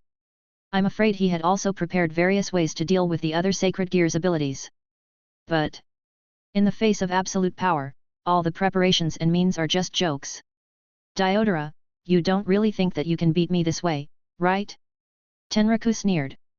Of course I won't be stupid enough to think that I would defeat you so easily, Kamaya Tenraku. But I have you to thank for that because I have been practicing every day for all these years with my hatred for you in mind. I used to be very weak, so I was defeated by you, but do you know how strong I am now? My power, my magic power, is 100 times more than what it was. Laughing crazily, and then under the horrified eyes of countless people, a vast and powerful aura erupted from Diodora's body. How could it? The battle in another dimension space will not affect the real world, but some energy fluctuations during the battle will still be emitted. Feeling Diodora's powerful aura that has surged wildly close to a high-class devil, the whole venue is a shock. Even Rias, Sana, Sikvera, and Sarayorg revealed a look of disbelief for the first time. Even they who are hailed as the young kings, rookies, of the new generation would be able to reach this state after they broke out with all their strength. Although Diodora is a genius of the Astaroth family, he is still far behind them in terms of the strength shown in the past. That guy has been hiding his strength. At the same time, in the town in a different space. How is it? Kamaya Tenraku, in front of my godlike power, your soul is already shaking, right? Diodora had been waiting for this day for too long, how he was looking forward to seeing Tenraku's shocked and desperate expression. Even Diodora himself couldn't believe that he could reach this level, but because of his hatred towards the person in front of him, he did it. However, instead of the shock and despair he was expecting to see on Tenraku's face, there was instead that sarcastic smile. Diodora, you have definitely become stronger, but I'm not the same person I was back then either. Boosted gear scale male. Scarlet's beam of light soared into the sky, and an endless violent aura bursts out from Tenraku. Scarlet's cage hand appeared on his left hand, and then quickly extended to cover Tenraku's body. It was a Longinus forbidden move. Armor of the Red Dragon Emperor. Feeling the terrifying aura coming from Tenraku's body that was not inferior to him, Diodora could not help but go pale in shock, but his expression instantly turned into endless ferociousness. You scum! The huge magic formation was unfolded, and tens of thousands of light arrows were shot at Tenraku at once. HNG HNG HNG boom boom. Loud noises rushed into the sky and the ground wailed. Such a fierce attack could not be easily resisted even by a high-class devil. But with a wave of air, all the dust and smoke disappeared without a trace, and the gorgeous and undamaged scarlet figure of Tenraku appeared in front of everyone's eyes. Impossible! Diodora screamed like a woman while his eyes were almost coming out of their sockets. Nothing is impossible. Do you think you're the only one who's trying desperately? I've been through 100 times more trials and tribulations than you have. Now, Diodora, now you too meet my wrath. Scarlet dragon wings spread out from his back as Tenraku rushed towards Diodora in the air. You monster! With a loud cry, Diodora urged the magic power in his body and immediately deployed thousands of defense magic in front of him. However, they were of no use. HNG. With a loud noise, all the magic fell apart, and Tenraku punched Diodora in the abdomen. Ugh! Blood wildly spurted out as Diodora screamed and flew away. If it was before, Tenraku wouldn't mind playing with Diodora for a while, but now he's not in the mood for that anymore. All he wants to do now is to crush him. And so, a scene that scared countless people appeared in front of them. HNG boom boom. Ah! In the middle of the venue, looking at the battle projection within the other dimension, the guests were all shocked and numb, gulping down the saliva in their mouths from time to time. Crushing, domineering, absolute beating is taking place here. Diodora, who has the power of a being infinitely close to high-class devil, had no power to fight back in front of Tenraku. He was like a ball flying around in the air and constantly being crushed by Tenraku. His sad screams were heard in the entire different space. HNG. After finally hitting the ground, Diodora got up with a bloody body, shaking as if he would fall down at any time, and the whole person looked extremely miserable. Impossible. He cannot accept the current situation. Diodora absolutely cannot accept the current situation. He has endured so much pain and worked so hard, but he is still getting crushed by Kamaya Tenraku. Diodora, don't you understand? This is the difference between you and me, this is the reality. Tenraku flashed in front of Diodora like a ghost and his fist swept across Diodora's abdomen. With another mournful scream, Diodora flew directly from this side of the town to the other side of the town, smashing dozens of high-rise buildings along the way. If someone was looking at this town from above, then he would have found that the flying dust seemed to divide the whole town was cut into two pieces. Lifting a piece of rubble, Tenraku twisted Diodora's figure out of the rubble, and Diodora, who was already dying, opened his eyes filled with a madness of resentment and hatred and said, "Die, you piece of crap!" Raising both hands, Diodora recklessly unleashed his magic attack on Tenraku. HNG. The fire flashes and the turbulent air flowed out. The fierce attack continued for a long time before stopping. Diodora, who had exhausted the magic power in his body, had a pale face and was panting, but what made him horrified and desperate was that Tenraku was still standing in front of him. Some dark marks have appeared on the scarlet armor, but it quickly returned to its original shape under the operation of Tenraku's spirit power. Tenraku quietly twisted Diodora, his eyes full of pity. What a sad and pathetic existence. Without feeling too much, Tenraku threw Diodora directly into the sky. Fighting against such a weak opponent is really boring, it's better to end it now. As a reward for your efforts to appear in front of my eyes again, let me show you a little something Diodora, the power I now possess. Millions Red Dragon Fist. Soaring into the sky, Diodora's body was suddenly hit by a dense cluster of scarlet's shadows. This is for my peerage.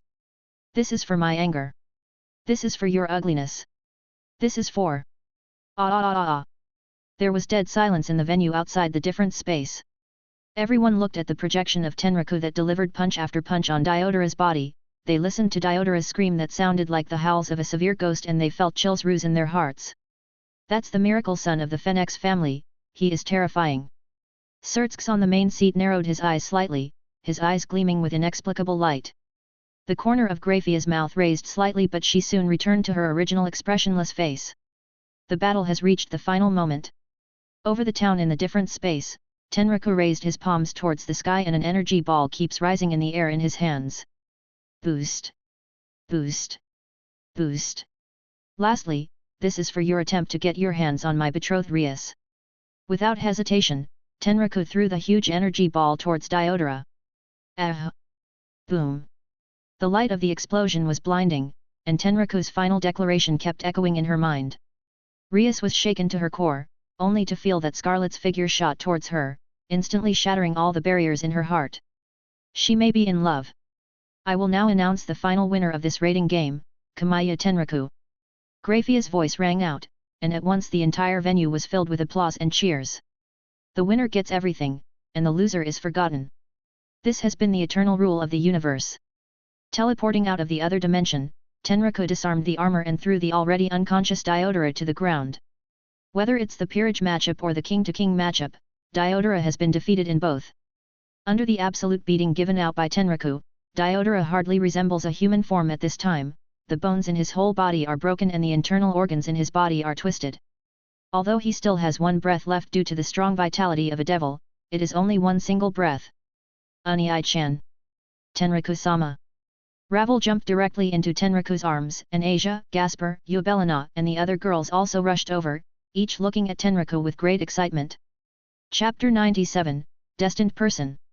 All of his peerage's members are here except for Mai, who is undergoing treatment. Tenraku also nodded to the girls and said, "You performed very well this time, and you should also work harder and harder in the future to dedicate your strength to me." "Yes, Tenraku-sama." Landing on one knee, the women replied proudly and respectfully. "Eubelina, heal him." Throwing a bottle of Phenex tears to Eubelina, Tenraku looked at Diodora who was about to die and sneered. Although he didn't care about Diodora's life or death at all, at least it was not the time to let him die. And as a loser, he has to pay a bet. An ironic smile appeared on her charming face as Eubelina dropped Phenex tears on Diodora's body. While Diodora was recovering, Tenraku patted Ravel in his arms and signaled her to wait a while, and he reached in front of Rias. Looking at Tenraku who was coming towards her, Rias' face clearly showed a trace of panic, but she quickly calmed herself down. "Rias, are you willing to be my betrothed and become my wife? To be with me in the same boat, to grow old and to be together for a lifetime?" Tenraku solemnly said while holding up a jade hand of the girl. Her heart trembled as Rias only felt an unprecedented shyness she has never felt before. What is this guy was saying so suddenly, making it sound like a confession? However, looking at Tenraku's solemn and sincere eyes, Rias knew that Tenraku was not joking. "Are you serious?" Taking a deep breath, Rias tried to calm herself down and then looked at Tenraku with a serious expression on her face. "Yes, I mean it. Not because of family relations, nor for any other reasons, I mean it just because of you, Rias Gremory." "Rias, I'll ask again, are you willing to be my betrothed and become my wife?" Tenraku replied while staring at the girl without backing down. The two stared at each other quietly while Akeno and the other girls beside them couldn't help but worry about them. Until after a long time, Rias finally lost her temper and took the lead in a defeating battle. "Do I still have the right to refuse?" Feeling shy, Rias looked at someone mournfully. "Ah, you don't have." A smile appeared on his face as Tenraku stepped forward and then directly kissed the girl. Rias didn't refuse and she let Tenraku do such shameful things to herself in front of everyone. Rias knew that Tenraku had made a place for him in her heart and she would never be able to tolerate anyone else in her life. If this is the case, she would approve of him. After kissing for a long time, the two people finally separated under the teasing of Akeno and the other girls. Tenraku licked his lips for the aftertaste, while Rias gave Tenraku a bad look. Rias, congratulations on finally finding your destined person. Sana came to the scene with her peerages, not joking as before but sincerely wishing Rias. Thank you, Sana, you will find the one too. She dares to love, she dared to hate, and she has a bold personality. Now that Rias had accepted Tenraku, she will not regret it anymore, and she will reply generously for their relationship. Looking at each other with a smile, the two people who are both rivals and friends understand each other very well and do not need to say anything more. Cough cough cough. Diodora's voice sounded, and under the treatment of Phenex tears, he had recovered from his injuries and became sober. Go ahead, Rias, someone owes you an apology. Ah. Feeling the irony in the situation, Tenraku, Rias, and everyone else all walked towards Diodora. Although he had recovered from his injuries, the magic power in his body had been exhausted and he was still extremely weak. After seeing Tenraku, Rias, and the other girls coming towards him, Diodora instantly regained his hatred and said, Kamaya Tenraku. After losing before, he unexpectedly lost again. Diodora's heart was full of unwillingness and hatred. But no matter how unwilling he is feeling at this moment, he is nothing more a completely defeated dog. Diodora, as agreed before, please apologize to my fiancé Rias now. Putting his arms around Rias' waist, Tenraku smiled, and the Akeno and Sana next to him also looked on for a good show that was about to happen. It was terrible humiliation and Diodora stared bitterly at Tenraku but he couldn't say a word. Looking at Diodora, who didn't seem to plan to fulfill the bet he had made, Tenraku and the other people became gloomy. But at this moment, Diodora, I have already told Ajoka and Duke Astaroth about today's affairs. You have already lost the rating game. Don't do anything else that would further shame the name of Astaroth. Now, please apologize to my younger sister Rias Gremory as requested. Sertsk's voice came as he walked towards this location with Grafia. He still wanted to say something to refute, but when he met Sertsk's gaze, Diodora only felt his heart falling into an ice cellar, and a feeling of endless terror came to his heart. Too strong, this person is too strong. Diodora has no doubt that as long as Sertsk is willing, a finger of his can easily crush him to death. Right, sorry. His lips trembled, and he spoke almost instinctively.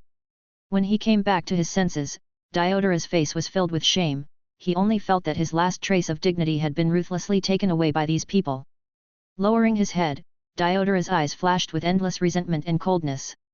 Sertsk, Kamaya Tenraku, you all wait for me, today's humiliation will be repaid 1,000 times over in the future. No need. After taking a light look at Diodora, Rias didn't feel the slightest sense of his insincere apology. Tenraku also shrugged and turned away with Rias and Sertsk. The engagement ceremony is not over yet, and such a guy is not worthy of waiting for others to waste their precious time on him. Like an abandoned wild dog, Diodora stared at the back of a group of people bitterly, but he spit out a mouthful of blood and his eyes rolled to the back of his head as he fainted again. Chapter 98, Reward. Although there were a few surprises, the engagement ceremony between Tenraku and Rias was ultimately a success. The guests and the hosts were happy, and the representatives of each family left one after another as the ceremony ended. Kamaya Tenraku, I look forward to the day when I will compete with you. Ah, me too. With a high fighting spirit, Tenraku and Sarayorg laughed at the same time. You are indeed the miracle of the Phenex family, Kamaya Tenraku, the House of Agars welcomes you at any time. If you have time, come and enjoy yourself in our territory. Ah, definitely. After shaking his hand, Sekvera did not hide her admiration for Tenraku. It was getting late and Sarayorg and Sekvera said goodbyes, and then walked into the teleporting formation with their respective peerages. President Sana, we don't need to say anything more, right? See you at school. Looking at Sana and her peerages at the end, Tenraku smiled towards them as he spoke. With a smile on her lips, Sana gave Tenraku and Rias, who were holding hands, an ambiguous glance and left the Gremory house with her peerage without saying anything. When all the guests were finally sent away, Tenraku and Rias looked at each other and both let out a long breath with a feeling of exhaustion. Entertaining guests is simply more tiring than a real battle. Rias, from now on you will be my true betrothed and wife. Tenraku smiled as he spoke to Rias while holding her cheek. Rias' cheek turned slightly red when she heard Tenraku's words, but there was also a hint of sweetness in her heart. Life is really fickle and full of accidents. Obviously, the two of them had agreed upon that before, but there would be a rating game between them. But now, they agree to be married without any conditions. However, this seems to be also good. Mai, how are you feeling? Tenraku asked as he walked into the room and looked at Mai, who was being taken care of by the Yubelina and the other girls. I'm okay, so don't worry, Tenraku-sama. With her face still a little pale, the young girl hurriedly stood up and bowed to Tenraku. Although she has recovered from her physical injuries, the magic power in her body has been exhausted and she is still feeling a little weak, and Tenraku takes the girl into his arms when he saw her figure faltering. Ah, you made me worry. You put yourself in danger without my permission. You are not qualified to be my peerage. Tenraku-sama, Mai. Tenraku spoke with a serious expression on his face, and Yubelina and Tosca, who heard his words, anxiously wanted to intercede for Mai, but they were stopped by Tenraku's cold eye. Tenraku-sama, too. Biting her lips, Mai fell into Tenraku's arms with a look of shame. The atmosphere was tense, and just when Yubelina and the other girls thought that Mai would be punished, Tenraku suddenly smiled at her. However, you saved Yubelina and Tosca and you did a good job. Tenraku gently stroked the girl's hair and he was affectionate in his actions. Mai could have teleported herself when they were attacked by Diodora, but she chose to save her sisters. Although Tenraku was a little upset that Mai put herself in danger, but if he really blamed this girl who ignored her own safety for the sake of her sisters, then it would be a problem with him as a king. Tenraku-sama. The sudden change in Tenraku's expression made the girl stunned, but after feeling the gentle emotions in his eyes, Mai couldn't help but burst into tears. Yubelina, Tosca, and the other girls on one side also breathed out a long sigh of relief, but they were confused. They had thought that Tenraku-sama was really angry, and now they can't help but laugh at themselves. Mai, what reward do you want? He has never been stingy with his peerage, and Mai did a very good job this time. So, Tenraku decided to reward her, but the girl shook her head and said that she didn't need any reward. That's not good, since you don't say anything, I will decide for you. With the corners of his mouth slightly raised and behaving in an extremely domineering manner, Tenraku lowered his head and kissed the girl's pink lips. With her beautiful eyes getting wide and a red face, Mai thought that Tenraku-sama's reward was too shameful, but there was a touch of sweetness in her heart, and she responded instinctively. Yubelina and the other girls smiled at each other and quietly exited the room, leaving space for them. Mai, when we return to human world, you will come to bed with Yubelina and others. Tenraku let go of the girl after a long time, and then leaned over to the girl's ear and whispered. Mai looked at her domineering master obsessively with a drunken expression on her face. Yes, Tenraku-sama. How about it, Venelana, our little Tenraku is not bad, right? Elegantly sipping black tea, the Phenex madam said with a chuckle, and she couldn't help but show a trace of pride on her beautiful face when Tenraku was mentioned. He is indeed a nice little guy, he is barely worthy of our Rias. Her beautiful eyes flashed as the Gremory madam nodded and turned back. I can't behave that I didn't hear what you said just now.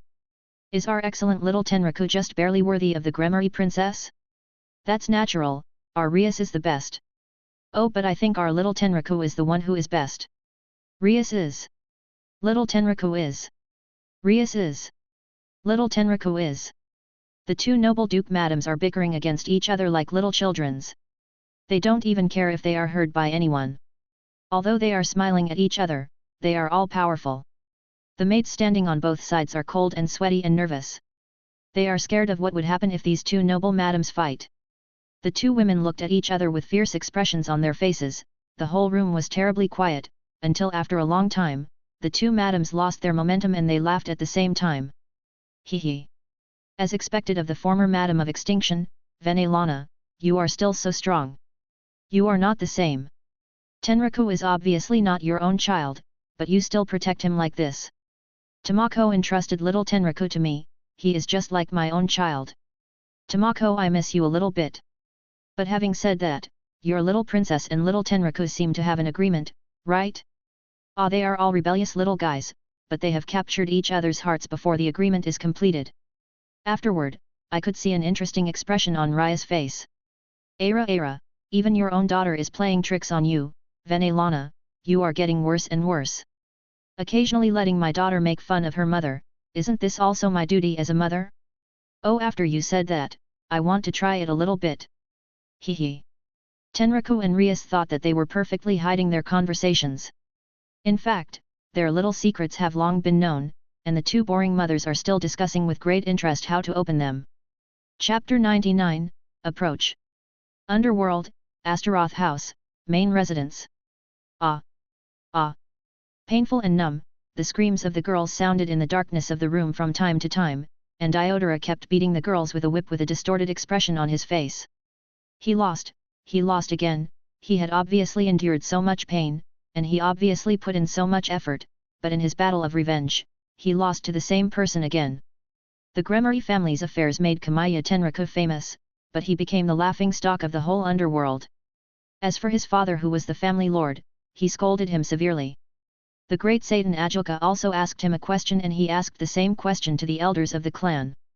He is questioning Diodora's ability as the next head. Feeling so much anger and humiliation, the last bit of sanity in Diodora's dark soul was completely destroyed. Whether it's his father or great Satan Ajilka, damn it all, they are not reliable, they could do nothing to help him. They are useless to him. Diodora-sama, forgive us. Semiria begged with a bloodied and pale face. However, the girl's pleading fell on deaf ears and she did not receive any mercy. Diodora whipped her even harder with a distorted smile on his face. Ah! With a scream, Semiria also fainted like the other girls as she finally couldn't hold on. No matter how much he beats the girls, there is no reaction from their unconscious form, and Diodora looks like a ghost, roaring up to the sky. Ah! Kamiya Tenraku! It's all because of that guy. Unforgivable, he is the only one Diodora cannot forgive. You lost to a trash who couldn't even awaken his bloodline. If this continues, then you would just scream and go crazy in this darkness. You really are quite ugly, Diodora Astaroth. A tall woman walked out of darkness and spoke in a mocking tone. What are you doing here? Stopping his rant, Diodora stared at the women with a cold expression on his face. Does that still need to be said? I am naturally here to invite you. How about it, Diodora? As long as you join us, you can get the power of the snake. At that time, neither Surtsk's nor Kamiya Tenraku would be worth mentioning in front of you. Their lives and deaths would be in your hand, and you can do whatever you want with them at that time. Her jade-like hand opened, and a black little snake condensed on it as the woman spoke to Diodora with a playful expression on her face. Diodora didn't answer right away, and he looked at her with a cloudy expression in his eyes. This is not the first time this woman has come to him. Although the conditions she put forward are very attractive, if he really joins them, then he will become an enemy of the whole underworld. Even Diodora has to think about it, as this involved his future. However, when thinking of Surtsk's lofty posture, and thinking of the pain and shame that Kamiya Tenraku brought to him, the last trace of reason in Diodora's mind also disappeared. As long as he can get his revenge, then he wouldn't care even if he became an enemy of the entire underworld. Give it to me. Diodora said lowly with a savage expression on his face. Hee. It seemed like the woman has expected such an ending as she smiled and waved her hand, and suddenly the black snake shot out and rushed into Diodora's body. Ah! Ah! Diodora bent down and screamed loudly as the expression on his face became painful and distorted.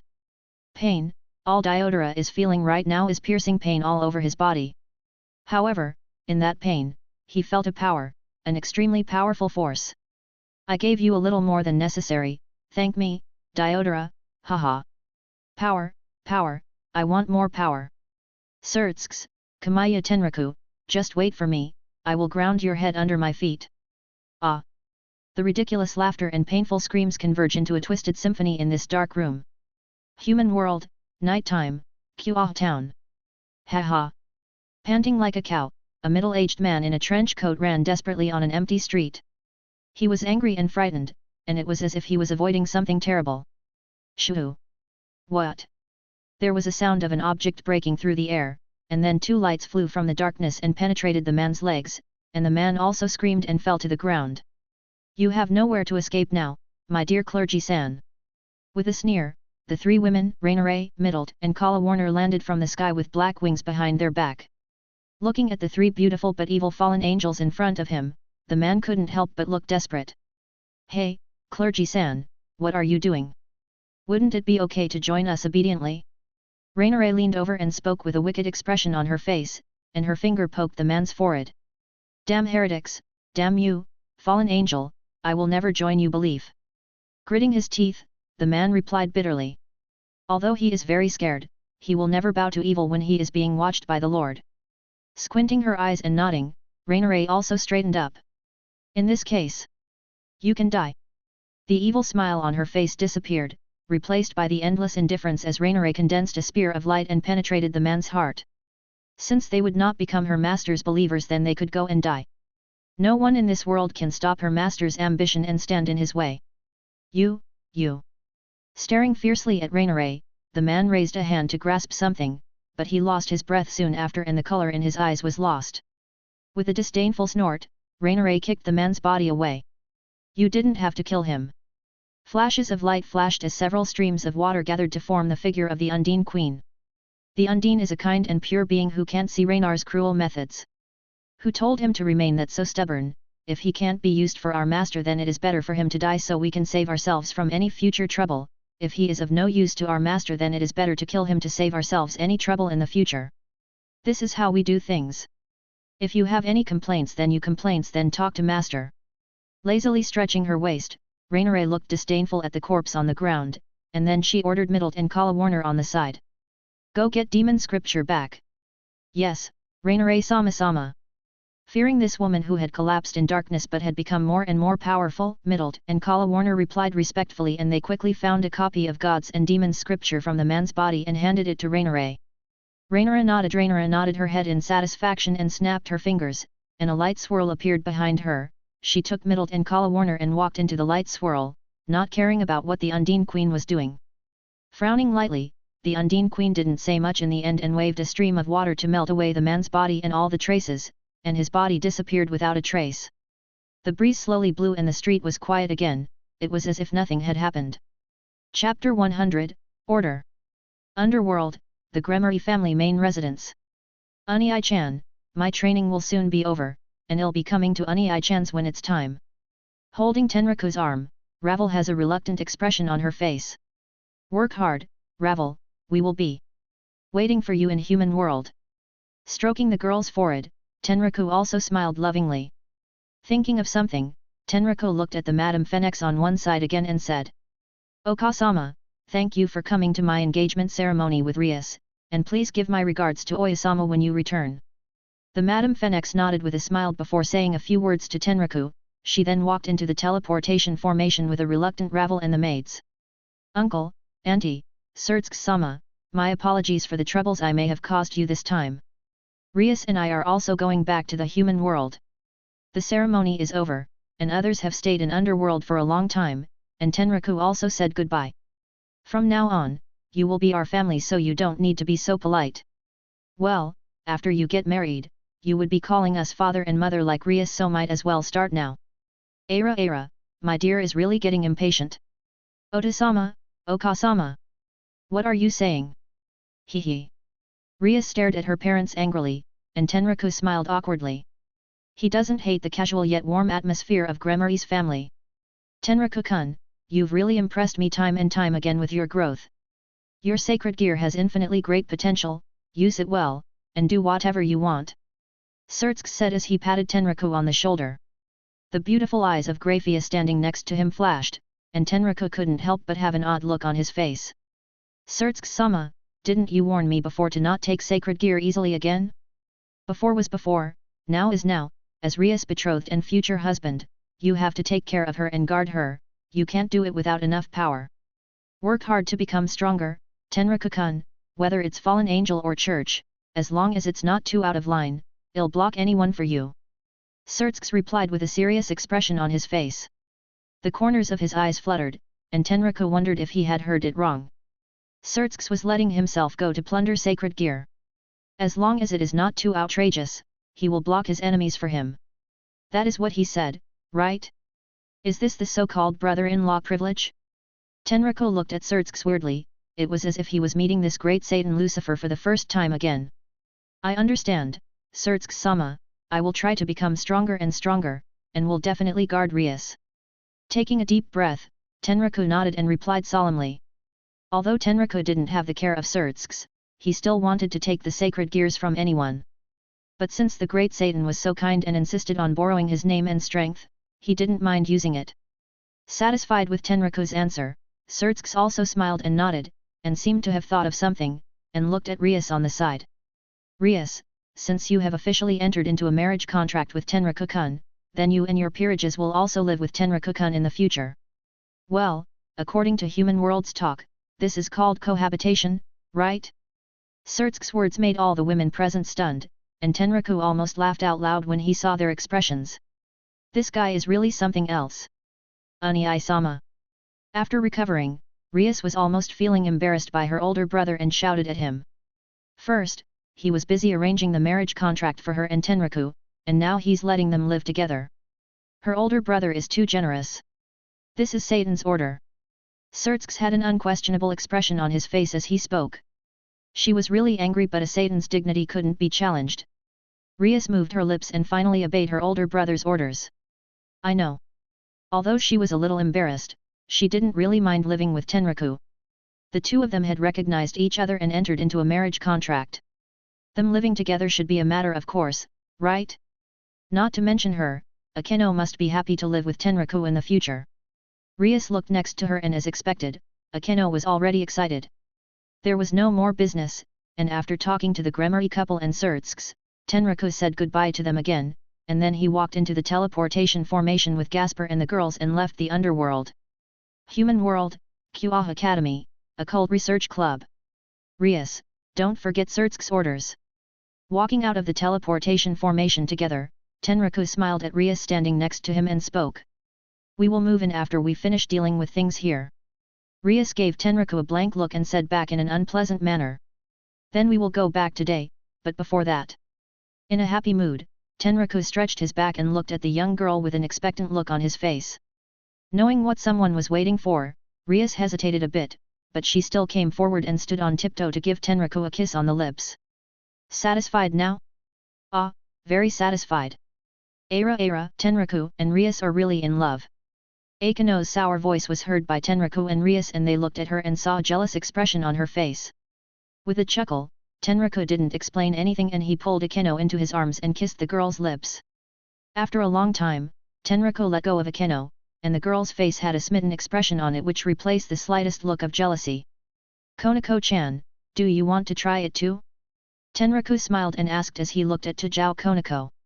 Two lovely red clouds appeared on her delicate face, and Konako silently twisted her little head aside. No need. Tenraku laughed and he did not tease the girl anymore. He waved his hand towards Rias and the other two girls and stepped into the teleportation formation again and disappeared. Let's go home. After returning home, Isle and Nell cheered for a while, and Yubelina looked happy. Although it was nice to be over at Underworld, it was really more free to be at home. They have only stayed there for a few days, but it made them feel like a long time has passed, and a lot of things have happened.